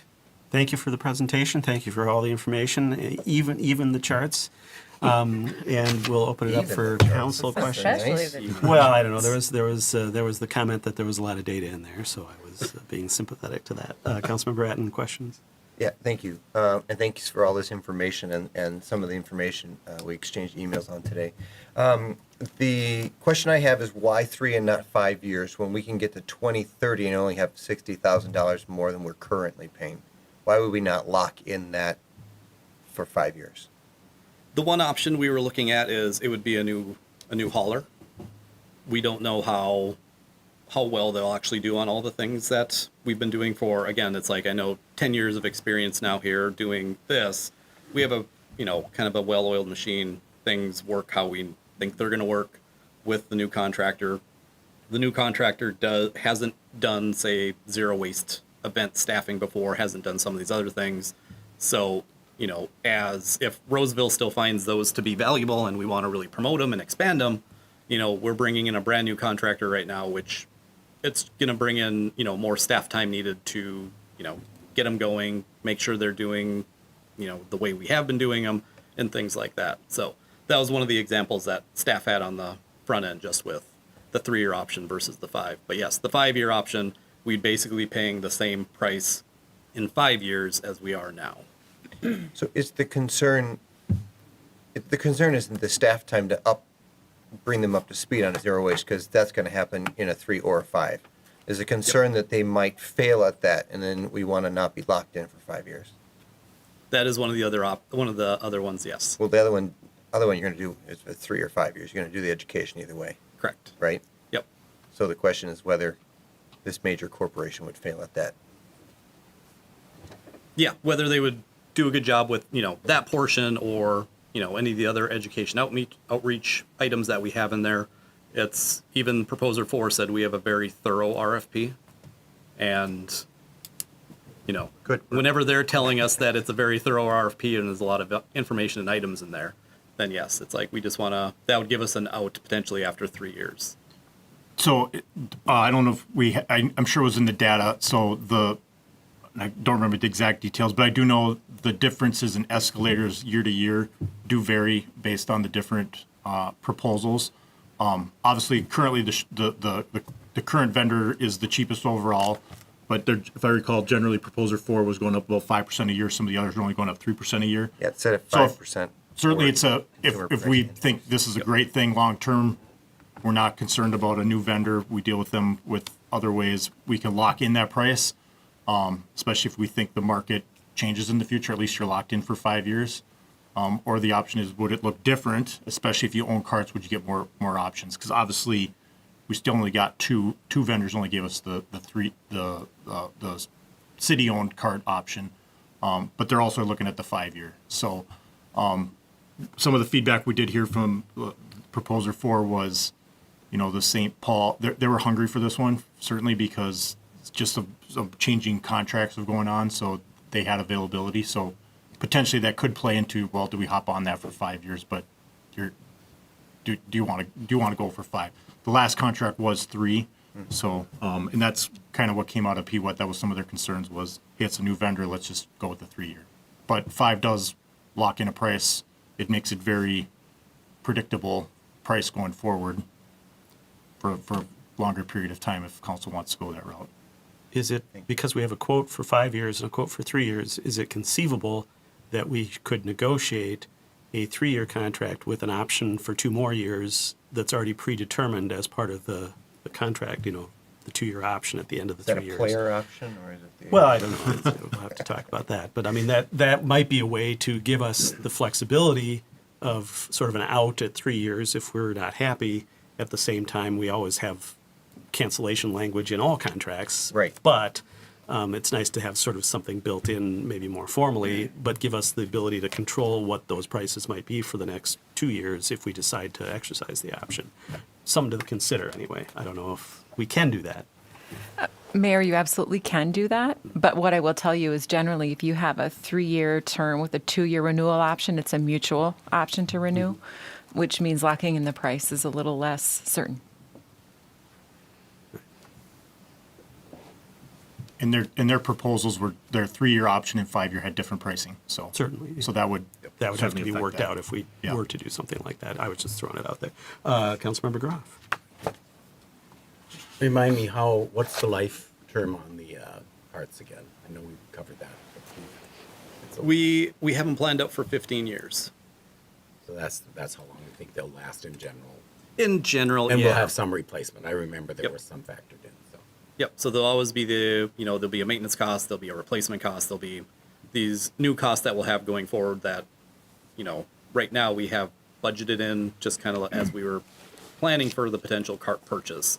So that fee would basically stay in there to help with the maintenance of the overall. But yeah, it's like as of right now, and then again, it's like with our recommended vendor, they also were providing a 12-year warranty versus a lot of the other ones were all 10. Thanks. So One other follow-up question.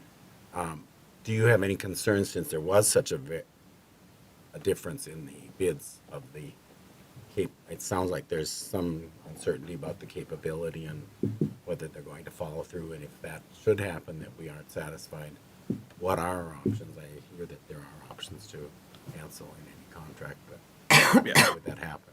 it's like all the proposers that provided responses, they're all very capable of going out there and collecting curbside. They can all do curbside, they can all do park recycling. It's those things we don't have any concerns about, just because, it's like the 4 haulers are, they're well-known haulers, they're big. It just comes a lot down to, it's like some of those other items that we value, like the zero waste events. Like we have a very robust education outreach program. It's like we have a lot of things going on that, are kind of not outside the RFP, but it's like just outside the just general collection that we do. So that was a lot more of just kind of the pause on the staff side. Councilmember Schroeder. Actually, depreciation is 12 years. So you know that, please. Actually, I was looking at the city-owned versus vendor-owned carts, and I came up with my own numbers to figure out what to add to it. And so what I did is I looked at the depreciation schedule, and then I looked at the cash outlay, which we would be, versus could you invest that money and make, some interest in it versus coming out with the cash. A couple questions around that. The grant, when would we get the grant? After we did the purchase. But it would be like a year from now. It'd be pretty quick, right? Yeah, it's once we had carts in hand and we did full payment, they would get it, within 30 days roughly. Okay, thank you. Because what I did is I calculated out the cost of money with getting that sooner and come up later. And it does appear that owning the carts makes the most sense because you had to add that back in.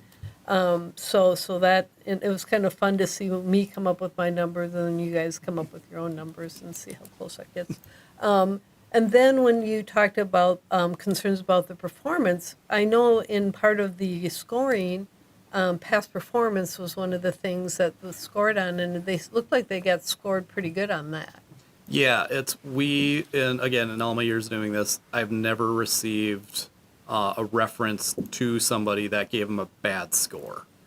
So it's but I like, mean, as in, if someone was concerned about it only being the performance for a 3-year versus 5-year, I guess in a way, one, they're a big company, and that doesn't necessarily project performance. Right. But in our scoring, we obviously looked at who had been using them and got some references that way. So that kind of helps reassure us on that. And obviously, they're not new to doing this, so.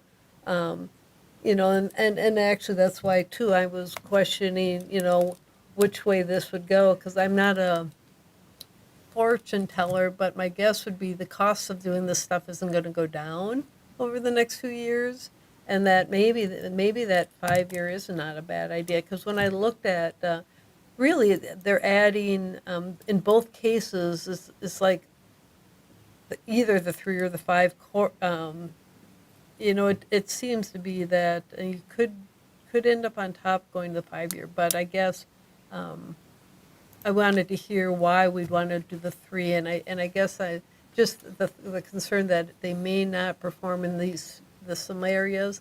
I'm not so sure that's enough for the amount of money we could save, but I'm open to other suggestions on that one. So that's what I have. All right. Other questions for staff? All right. We'll just check if there's anyone from the public who wishes to speak to this item this evening. All right. We have 2 folks. So once again, just the 3-minute time limit per speaker. Identify yourself by name and street or other identification as appropriate as you start your comments. Comments or questions to the council. Welcome. Good evening, Mayor and Council. My name is Katie Drews. I am the co-president and CEO of Eureka Recycling. Since 2005, Eureka has been the proud recycling services provider for Roseville, handling both hauling and processing, as well as offering zero waste event services. In the nearly 20 years that we've worked with the city, we have formed a partnership really on a shared commitment to sustainability and community well-being. By the end of this year, we will have diverted approximately 60,000 tons of material collected from Roseville residents away from landfills and incinerators. We have staff all throughout our organization who are, and on our board, who are residents of Roseville, who live right here, and we're a local organization with roots and investments firmly planted in Minnesota soil. For those who don't know, Eureka is a 501c3 nonprofit organization. We're mission-based and a zero-waste organization. We exist to show that effective zero-waste strategies are possible. Those strategies would then support clean, healthy, safe, just, and economically resilient communities. We fight for labor practices that protect and support hardworking individuals in this industry, and we challenge systems that perpetuate waste and environmental harm. However, I'm actually not here to urge you towards a decision for Eureka. I'm here to talk about why it's important to ensure that the real costs of running a effective recycling program are so important and should be reflected in this upcoming contract. Recently, Minnesota passed the Packaging Waste and Cost Reduction Act. This is an extended producer responsibility law, or EPR as it's often called. This law, focused on packaging and paper products, is designed to reshape the financial model for recycling programs and support recycling infrastructure in Roseville and across the state. We all know that costs have been increasing, especially in the recycling industry. This isn't because of inefficiencies in local programs. Rather, it's due to the proliferation of new materials, complex packaging flooding the markets and our store shelves. Companies are creating increasingly complicated products, but recyclers like Eureka and local programs like the one Roseville provides are left to clean up that mess. The EPR law is a critical step in addressing this imbalance, and it creates accountability for producers who design these materials, shifting the financial burden away from municipalities and taxpayers.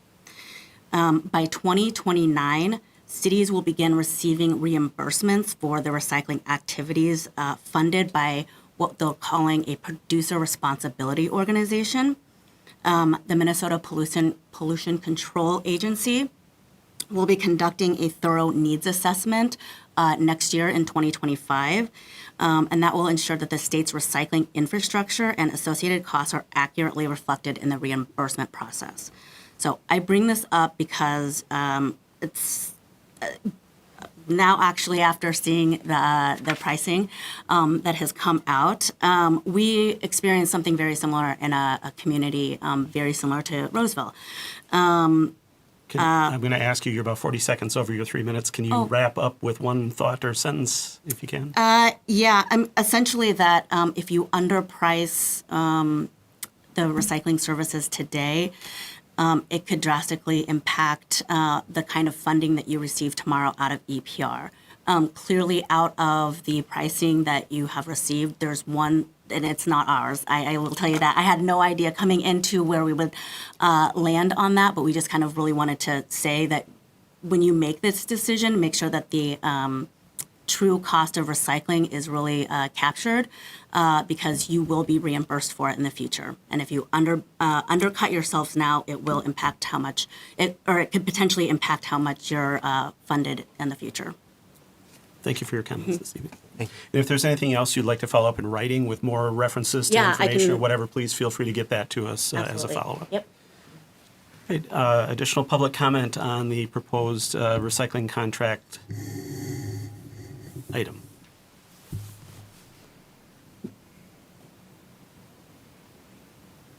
Hello and welcome.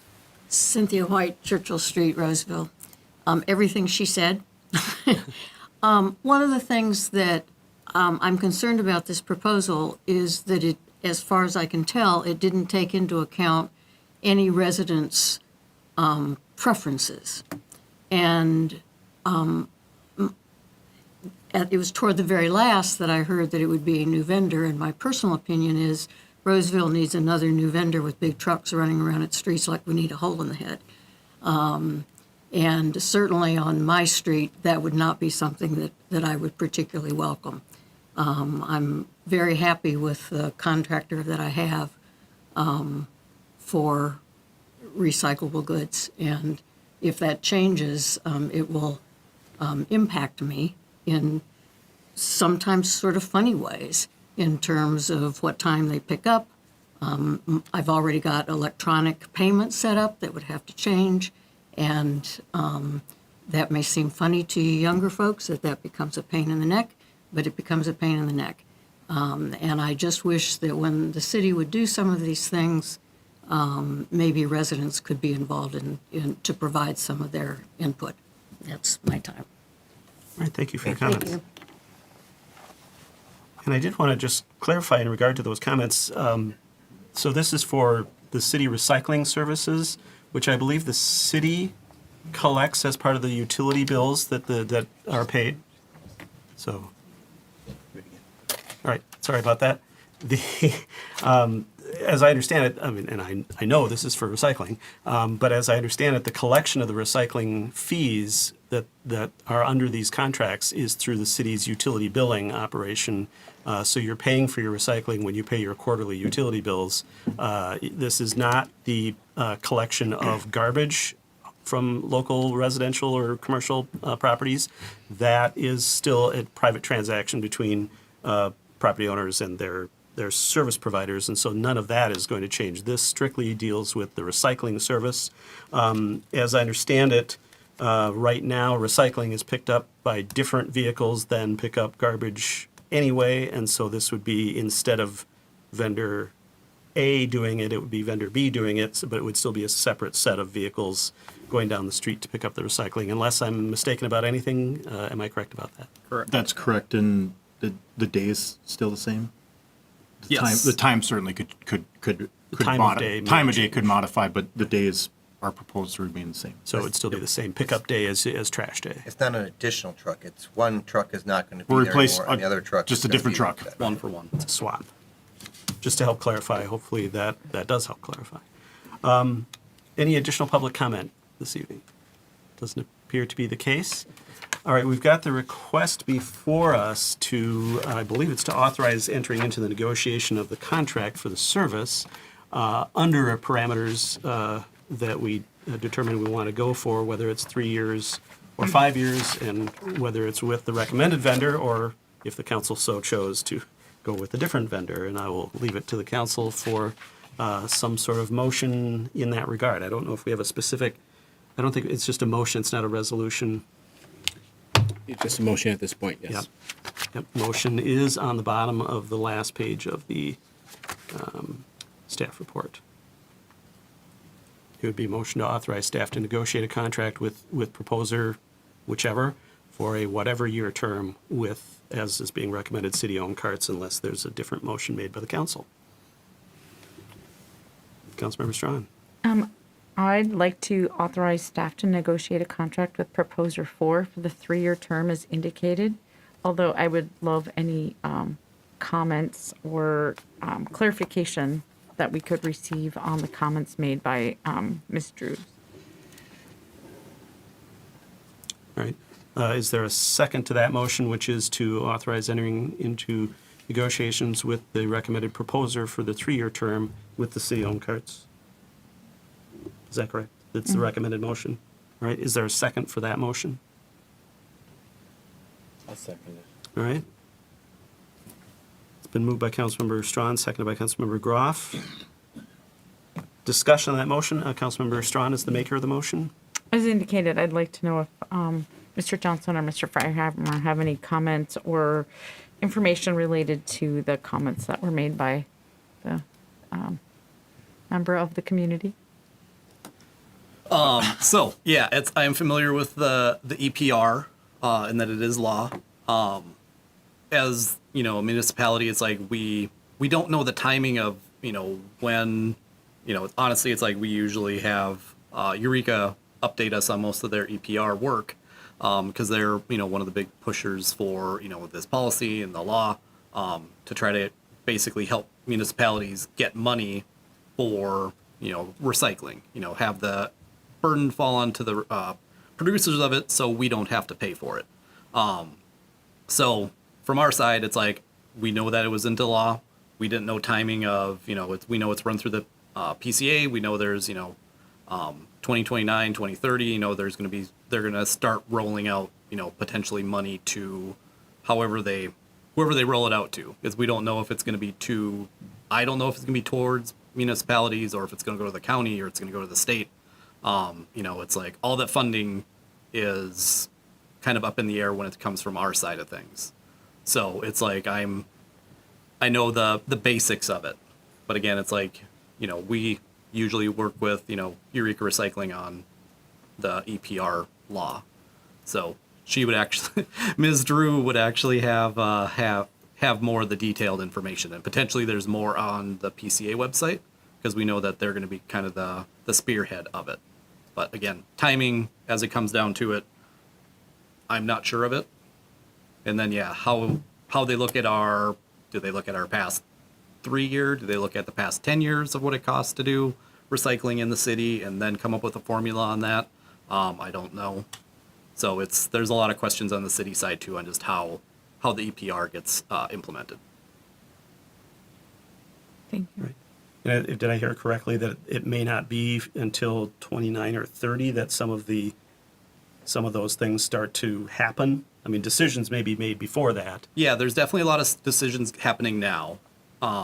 They do have to set up the organization that kind of organizes all this. Plus, then they have to kind of come up. They have to do the needs assessment.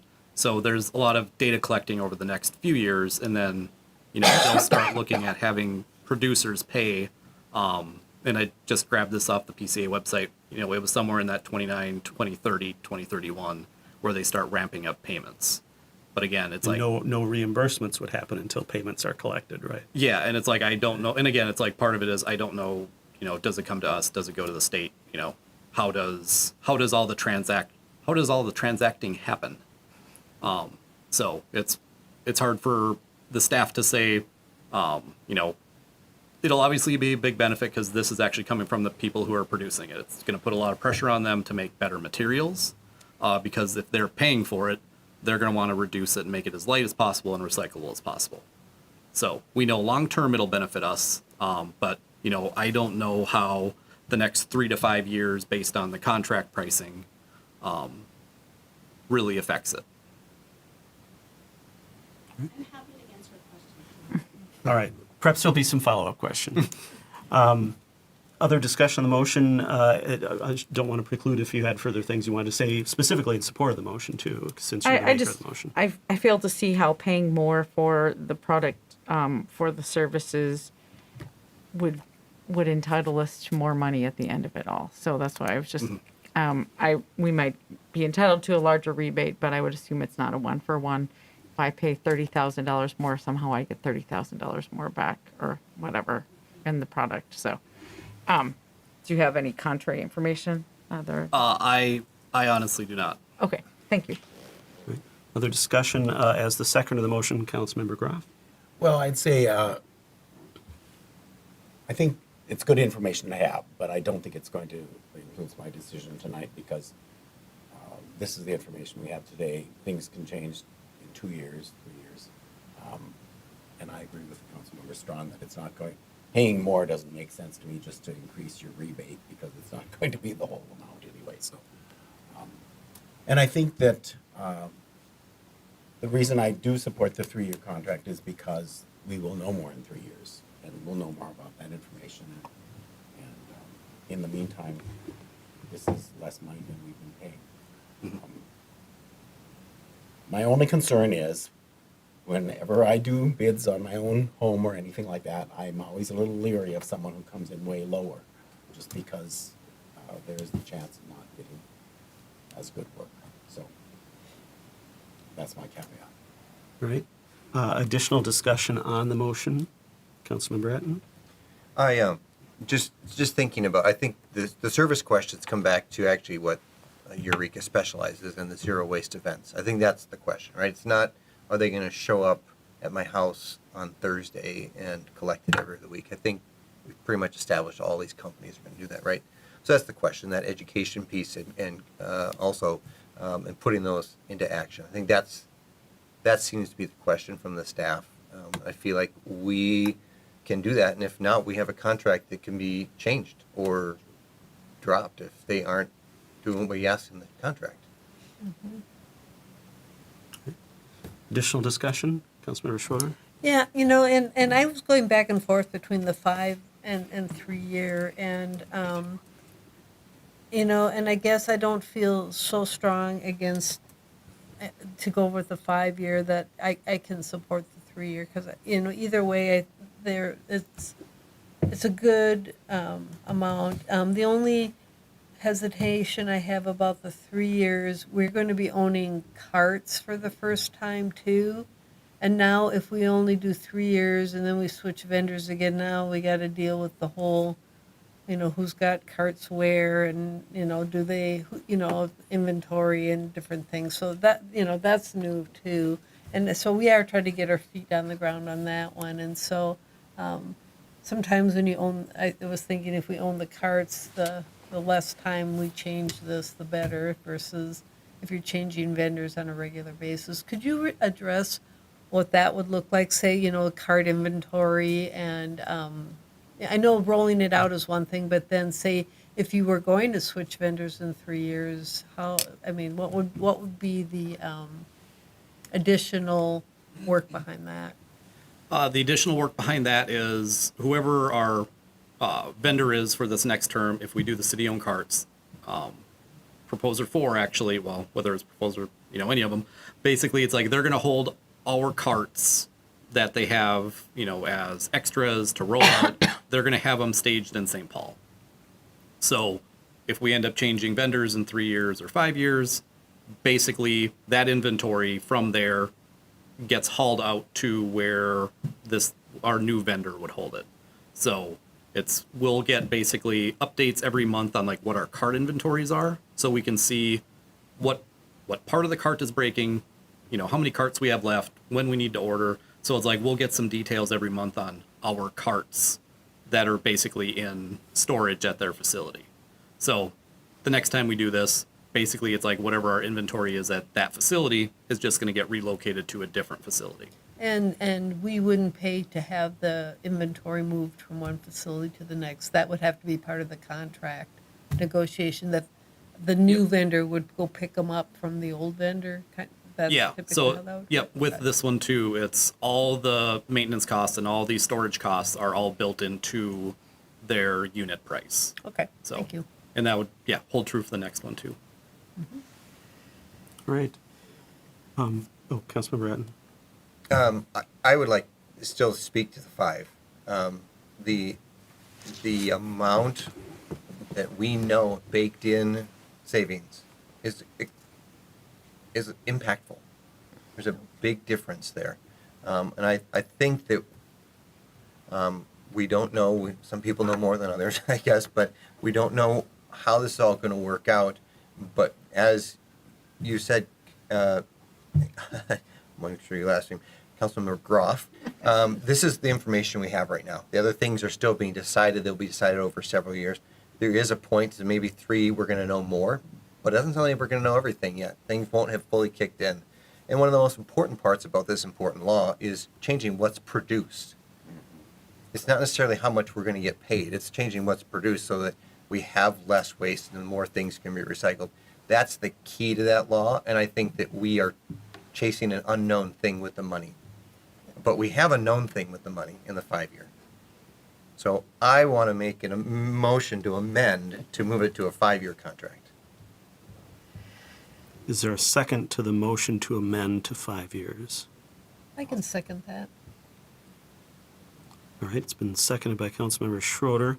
I'm going to double check with the original motion maker and seconder to see if they would just accept that as a change to their original motion without going through the process of voting on a motion to amend, which I'm perfectly willing and capable to do. I just wanted to double check because I almost heard a second from the original seconder. So just wanted to double check where we're at here. I'm not opposed, but I think my reservation is that it brings up our annual cost $40,000 per year. Why don't we just? So can I clarify that with? Let's have a quick clarification on the motion to amend. Then we'll handle the motion to amend All as right, a motion to amend. Then can that be clarified on the cost side of it? And you can finish your question. I didn't mean to. Yeah, what I see here is that our annual average cost to the city for a 3-year contract is $817,188. By going to the 5-year, it raises our annual cost by $40,000. So over the life of that particular, do you have something data? This different? instead of they gave the averages at the beginning of the RCA, but later they give the per year total, year 1, 2, 3, year 1, 2, 3, 4, 5. Can we bring that chart up on? Sorry. There we There go. it is. Yep, there you go. On the screen. Yeah. So, So the here they lay out additional- the exact amounts in the proposed contract for each year versus the average, which does look worse. But it looks worse because years 4 and 5 are included in there with that 5% increase each year. Okay. And given that information, bringing us out to 27 and actually having us be at a lower rate in 3 years than we would be if we were at the 3, I would be willing to accept a motion to amend. All right. Why don't we? That's. Why don't I start over? I'd like to amend. I'd like to motion a 5-year contract. What I'm going to say to clarify all this is that the motion to amend has been accepted as a friendly amendment by the original maker, the original seconder. So the You can't original see under the motion math. is now a 5-year. I know is a 5-year contract Did you length. make sure he's okay with that? Assuming that the seconder still. Let me think about this. Take your time. sir. Yes, I accept that. All right. Thank you for that clarification. Yeah, I had to look too. Yep. I understand. So the original motion, as amended, is now a motion to authorize entering into the contract negotiations for a 5-year contract term with Proposer 4 with city-owned carts as part of the arrangement. Correct? Yes. I think everyone has spoken to it, although we've changed it now to 5 years, so that if anybody wants to add or change anything before the mayor speaks. All right. I will say the only thing I'm a little concerned about with the 5-year term is the notion of getting satisfaction on some of these things that we've been assured by the proposer that they will do in terms of some of the things we do uniquely. And just my past experience with a completely different large national corporation on the cable television side of things and their interest in doing things any different for one locality than anybody else, or that they do for everybody else, and how much time and effort it sometimes took on from a staff perspective to get the satisfaction on some of those things. I'm willing to be optimistic, and obviously we do have terms in our contract that we can enforce, and that helps me with that. And obviously, one large, national corporation doesn't necessarily speak or perform based the same as all of them. Although I've got some private sector experience also that helps me helps inform that. But that being said, I will support the motion. I just want it to be known that is something that could end up, being a concern. Although we are saving money on an annual basis, and we can pay for a fair amount of staff time chasing after the vendor with those dollars if need be. That's part of that guru improvement in your That's salary. right. That's right. That's right. It comes with a new hat and more responsibility. All right, with that, we've got the motion before us, and again, as with the friendly amendment to the 5-year term, to authorize entering into the negotiation with a proposer 4 and on the basis of city-owned carts. If there's no additional discussion, and it's still possible, with that, we've got the motion before us. All those in favor signify by saying aye. Aye. Aye. Opposed? That passes unanimously, and that negotiation is authorized. Thank you again for everybody that's been working on this, to the commission, to staff certainly, and the developers of all the charts. Related to this topic, the next item on our agenda is consideration of the quotes for the carts. And so I'll turn it back over to our guru, Mr. Johnson, for that presentation. Thank you, Mr. Mayor. So this is the presentation that you received in July. I was just going to go over this as kind of a reminder of all the details that were in it. And again, we were looking at something very similar to this, to our existing carts. And we were looking, the biggest question that we ended up coming up with is basically what logo to put on the side.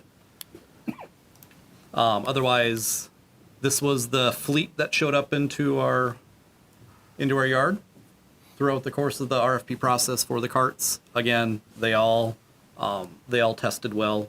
We did all of our due diligence on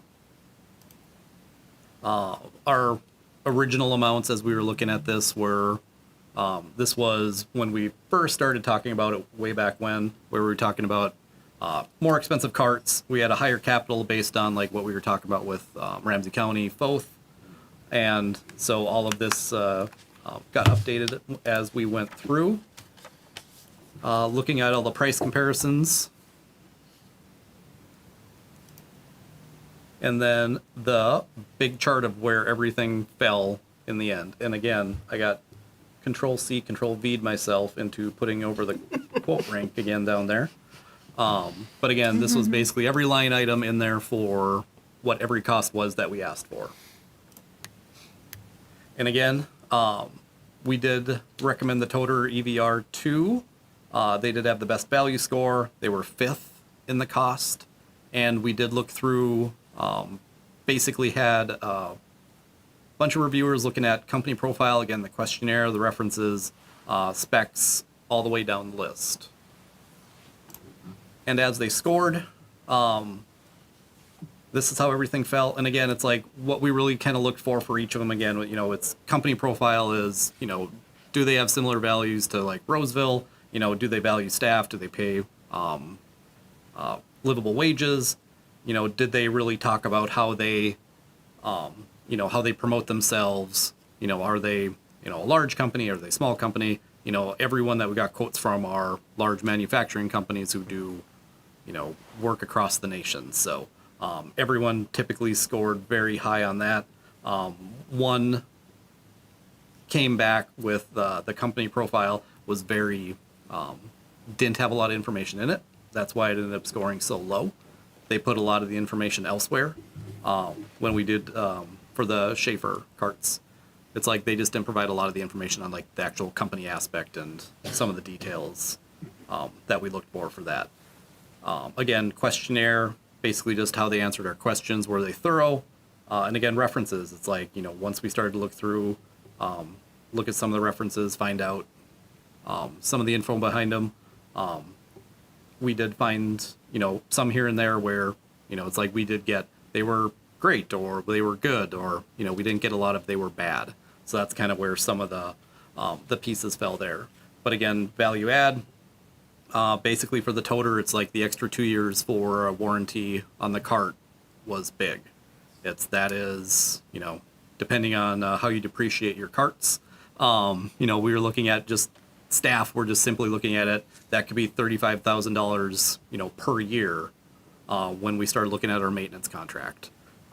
So if that can lessen the impact to our budget long term, we gave that a very high value. And again, it's like we did ask for specific carts and, we want them to look a certain way. So we did try to give them points where, where we asked for something specific. So when we get a gray cart with a gray top, it doesn't score well when we're asking for a blue top, black cart. And then again, everything else, it's like we even did our own durability testing. Thanks to the maintenance staff for helping us out with that. Is that why I saw a recycling cart being dragged behind a utility truck the other day? You certainly could have. They wanted to see how well it would hold together and if it would hold material in it and for how long. So I hear they did clean it up too, so it's great. But again, it's once we start looking at the best value.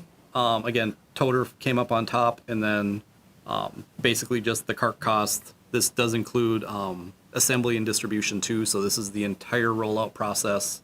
So basically, once we negotiate a contract with, again, if it's going to be toter per this, then they'll basically handle everything from once they get the dates, when we want them rolled out, they'll build them all here, then they get them all on to the residents that need them. And then they'll work with Proposer 4 to basically any leftovers would go to their staging yard. So it's like Roseville, other than just some temporary staging areas to like for the rollouts, which we still need to determine and work with the manufacturer on that. We won't have carts sitting in Roseville longer than we need them. Everything goes from them to Proposer 4's yard.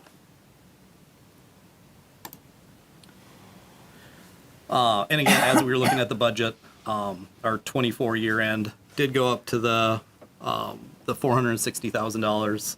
And again, the Ramsey County grant, once we're fully paid, we'll get that about a month later, as we just have to send them an invoice at that point after the application costs. And again, we have been planning a surplus for the past couple of years, just trying to build up for this so we didn't have a big 1 year increase to pay for them or to have to do a big borrow from a different fund. And tentative schedule is tentative since we're into October.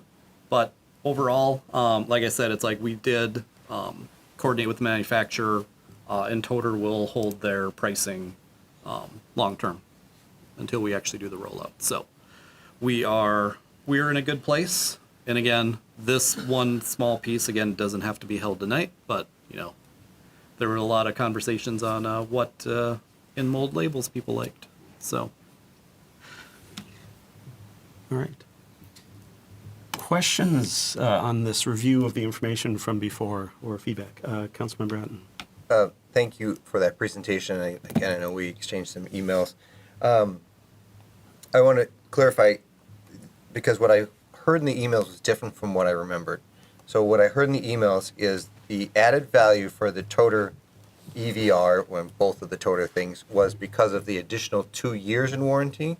Because what I thought I remembered before was that people got a 10 out of 10 on warranty and we weren't able to show that one was different. So the 10 on the warranties is we gave 10 points if they met our RFP request. Which was 10 years. Which was 10 years. Okay. So when Toter provided a 12-year, we can still only give them up to 10 points for meeting that. And then we provided the value add component for those additional 2 years. Okay. And I do agree that that's an important piece to this, so. Okay, thank you. Other questions? Councilmember Schroeder. Yeah, and that, I had asked that question last time we looked at this, and, because I was struggling with, because of the price difference, what are we truly getting for that price difference? And then when you take into consideration the 35,000 a year savings, with the 2 additional, that helped me really understand it, because I think it was hard originally when you looked at that value added number. That one isn't, because there's other things in there besides, a warranty extension. So I think that's what made it a little confusing. But once that was clarified, it made sense. All right. Other questions or comments? Is there anyone from the public who wishes to speak to this item this evening? All right.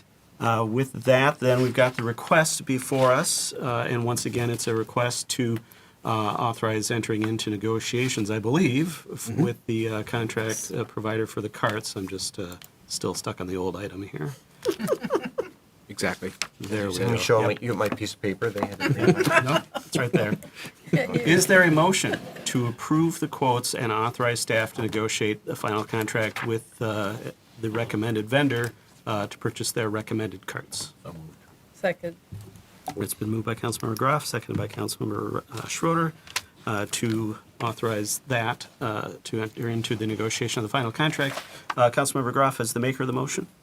Thank you for all the work on this. I know it's been a long haul, but I think you've done a really good job in bringing a lot of information. You've researched it thoroughly.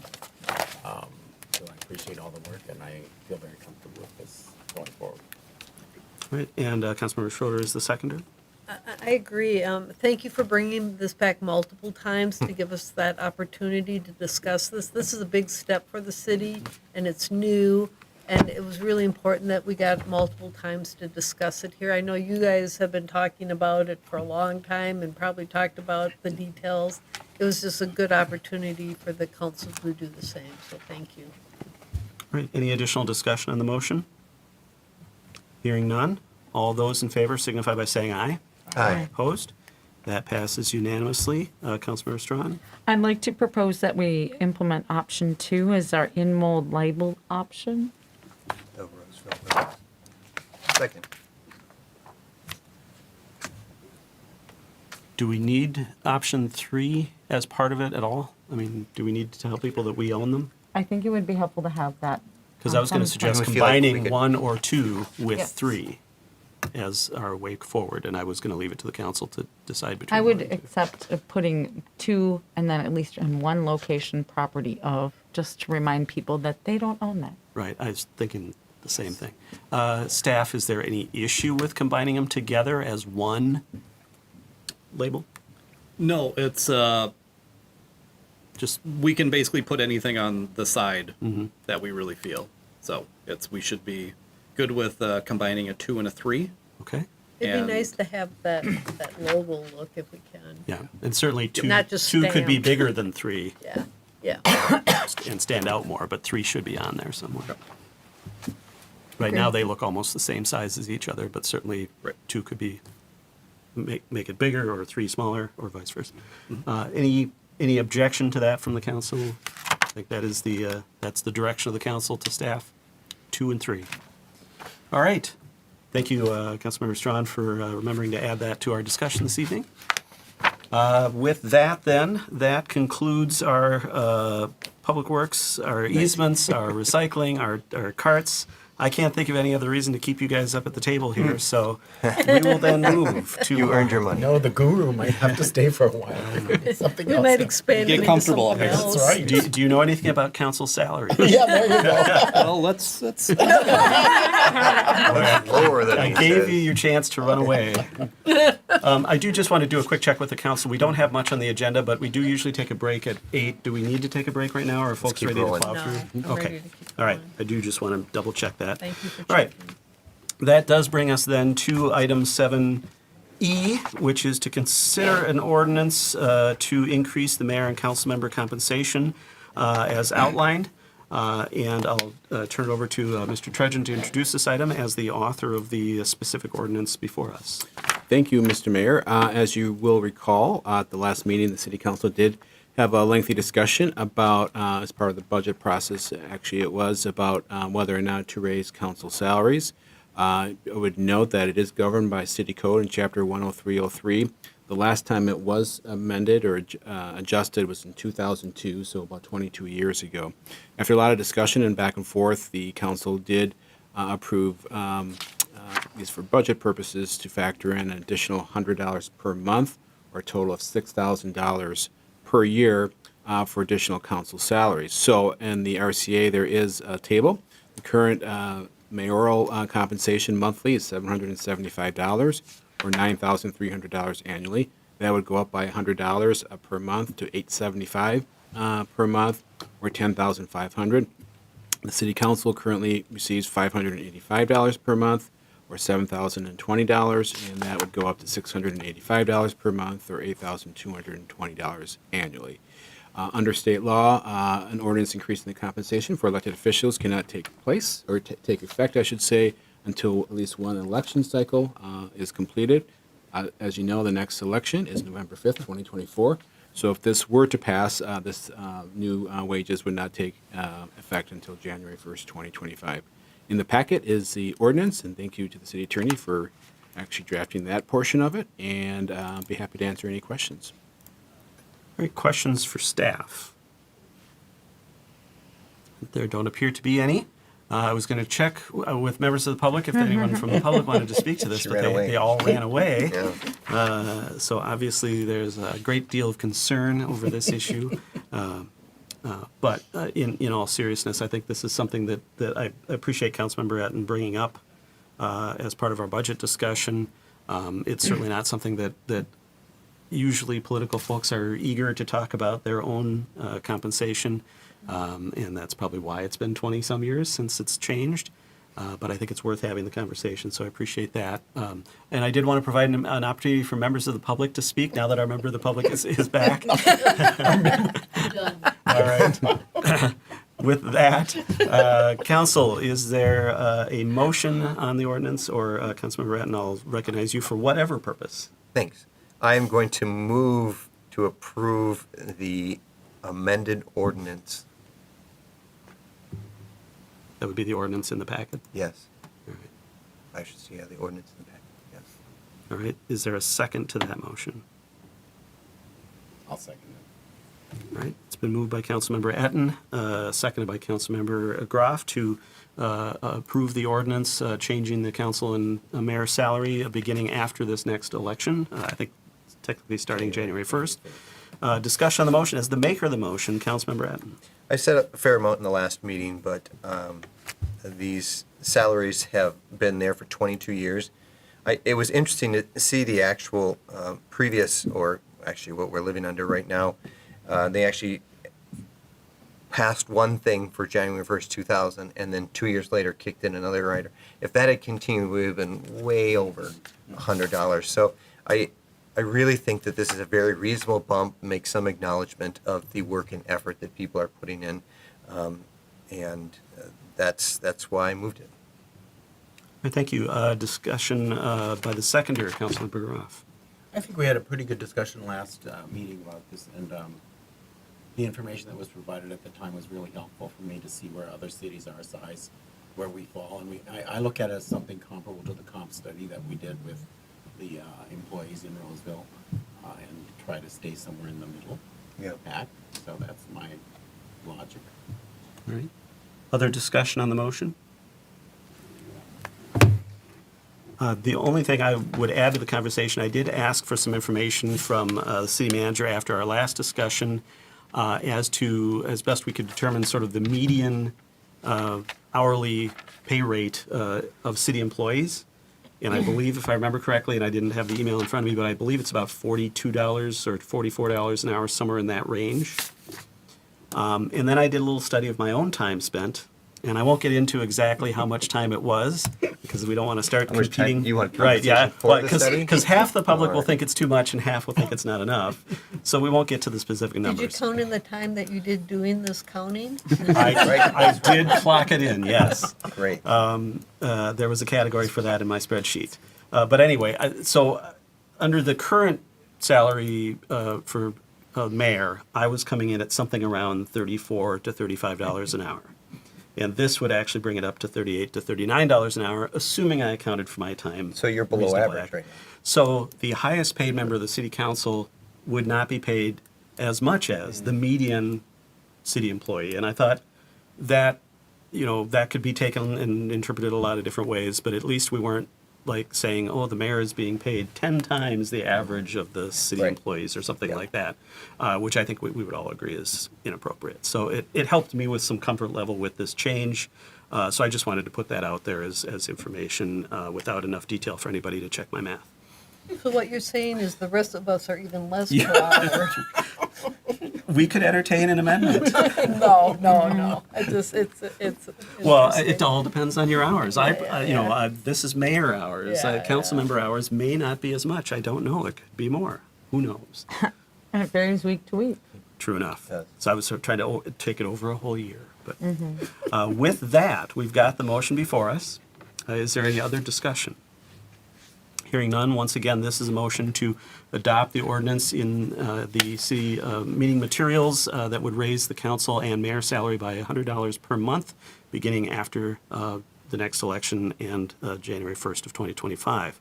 All those in favor signify by saying aye. Aye. Opposed? That passes unanimously. That ordinance is adopted. And thank you to everyone for their work on this, including staff putting the ordinance together and everybody being thoughtful about it.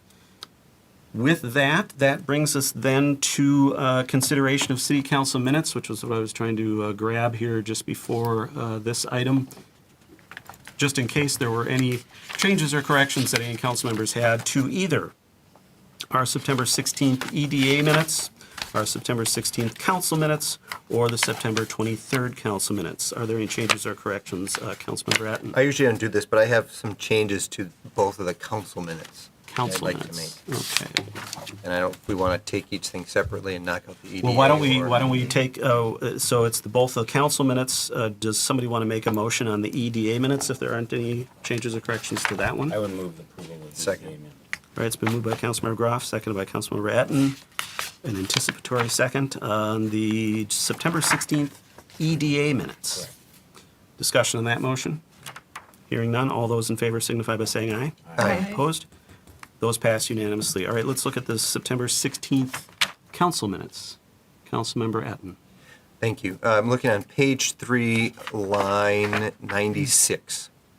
This was a discussion with a commission member mentioning a specific tract of land around and to the east of Harmar Mall. But this looks like, I don't think we can buy any more parkland anywhere unless we're taking down houses, and I don't want that to be set out there. So Okay. my proposed change in that line, after the word the, in the, and then add area referenced by the commission instead of the word city. So strike city and add area referenced by the commission.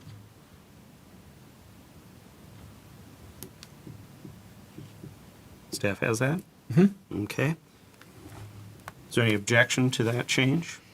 No. Any other changes to the September 16th council minutes? Right, is there a motion on the September 16th council minutes as amended? So moved. Second. It's been moved by Councilmember Groff, second by Councilmember Schroeder, with the amendment as noted on line 96 of page 3. Discussion on that motion? Hearing none, all those in favor signify by saying aye. Aye. Opposed? That passes unanimously. Those minutes are approved. And then on the September 23rd council minutes, Thank you. This is page 6. Starting in line 242, there are actually several things here that I want to make sure are accurate. That section says Councilmember Etten recapped the meeting he and city staff had with NYFS, but it was only city staff that met with NYFS, so we should strike he and in line 242. Recap the meeting city staff had with NYFS. The next line says regarding Tubman funding, and the meeting was not about Tubman funding, but rather the services provided by NYFS. So I would strike Tubman funding and instead have had with NYFS staff regarding the services provided by them. So strike Tubman funding and. as well. Yes. Yeah. Okay. Yep. I think that's much more accurate to what happened, and I want to make sure that's clear. There are two other changes here still, though. In line 244, but he recommended providing $20,000 and says in donations, but that would actually be a contract, so I don't think it should say in donations. And Maybe I would just cross those two words out, $20,000, and acknowledge that there will be a transition here. Got it. And the last one is in line 246, the chief's last name is spelled wrong. Oh, yeah. Boy. Oh, yes. That's right. Okay. All right. Those are my things, please. Any other changes or corrections on those September 26th minutes? All right. If not, is there a motion to approve as amended? So moved. Second. All right, it's been moved by Councilmember Etten. I think you moved the last one, too, didn't you? Yes. I did, yeah. That's what we That were was the laughing issue. about. Got it, okay. Ben. So just to clarify for the meeting minutes, folks, on the previous motion, it was made by Councilmember Etten to approve the September 16th council minutes, second by Councilmember Schroeder. And then it was moved by Councilmember Etten to approve the September 23rd council minutes as amended, and that was seconded by Councilmember Strawn. And come to think of it, I think Councilmember Etten also, no, Councilmember Groff moved the first EDA ones. And I seconded. And you seconded. Okay, got it. All right, so we've got our motions correct. Yes. Our backfield is no longer in motion. All right. To approve the September 23rd minutes as amended. Discussion on that motion. If not, all those in favor signify by saying aye. Aye. Opposed?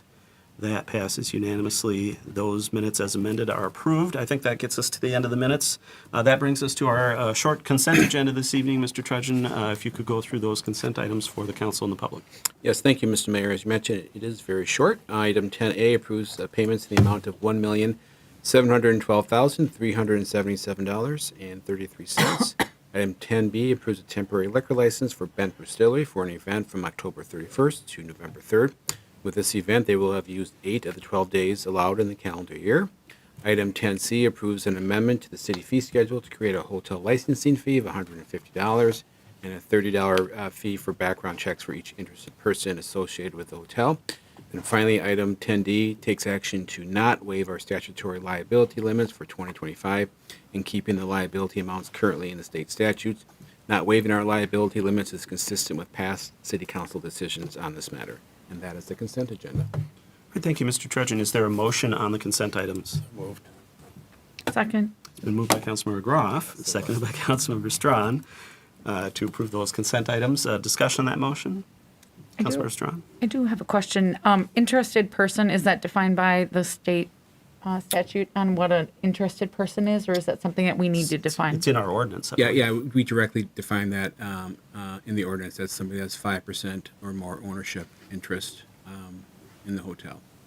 So it's defined in the ordinance. So, and we made that very clear to the people we sent out the application for. Okay, on yeah. who The that ordinance is covers. indicated in what our materials didn't have a specific. Yeah, but the ordinance has a specific definition. All right, thank you.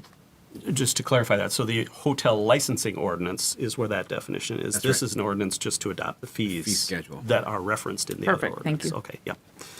All right, with that, we've got the motion on the consent items before us. All those in favor signify by saying aye. Aye. Opposed? That passes unanimously. Those items are approved. That brings us to then future agenda review, Mr. Trudgeon. Yes, thank you. I thought I had it opened up. I guess I did not. Moment. No. So, beyond our regular council meetings, we do have some strategic planning meetings coming up. Our next meeting will be on October 11th, which is this Friday from 1 to 5 p.m. We'll be over at the Fireside Room at the Oval. So Just a reminder on that, and this is our first meeting of department heads and city council together. So the first session will take place this Friday. On the 14th, the following Monday, we do need to have a special EDA meeting. We do want to discuss replenishment of the revolving loan fund. We'd like to put some additional dollars in there from other balances. We have a lot of interest from folks to utilize that program, and we certainly want to make sure funds are available as we wrap up 2024. At the work session, we have County Commissioner Mary Jo McGuire here with some other staff folks to talk about a variety of Ramsey County issues. We'll also receive a separate presentation from Ramsey County staff about their HRA EDA legislation, and then have Chief Scheider here talking about the police department staff allocation study. I sent out some preliminary information to the council on that before, but we'll get deeper into the conversation that night. On the 21st, the following Monday, we do have a couple proclamations, or this, I'm sorry, one proclamation. We'll start our probably many meeting discussion about cannabis regulations. We'll look at some draft ordinances. This is really an introduction of kind of some previous conversations. We're not expecting any of these to get passed that evening, but we want to start that discussion. However, we would look at adopting the Green to Go ordinance. We've had a lot of discussion about that, so that'll be teed up for that. We do have several abatements scheduled. As you know, some of them may drop off if we get closer to that, and prior to the meeting, we might change the agenda, but that's what we have for now. And then what is that, Thursday? The 24th, we have our second strategic planning meeting, and this will be from 3 p.m. to 7 p.m. That will also be at the Fireside Room at the Oval. And I would mention that these are still public meetings, so the public is welcome to attend.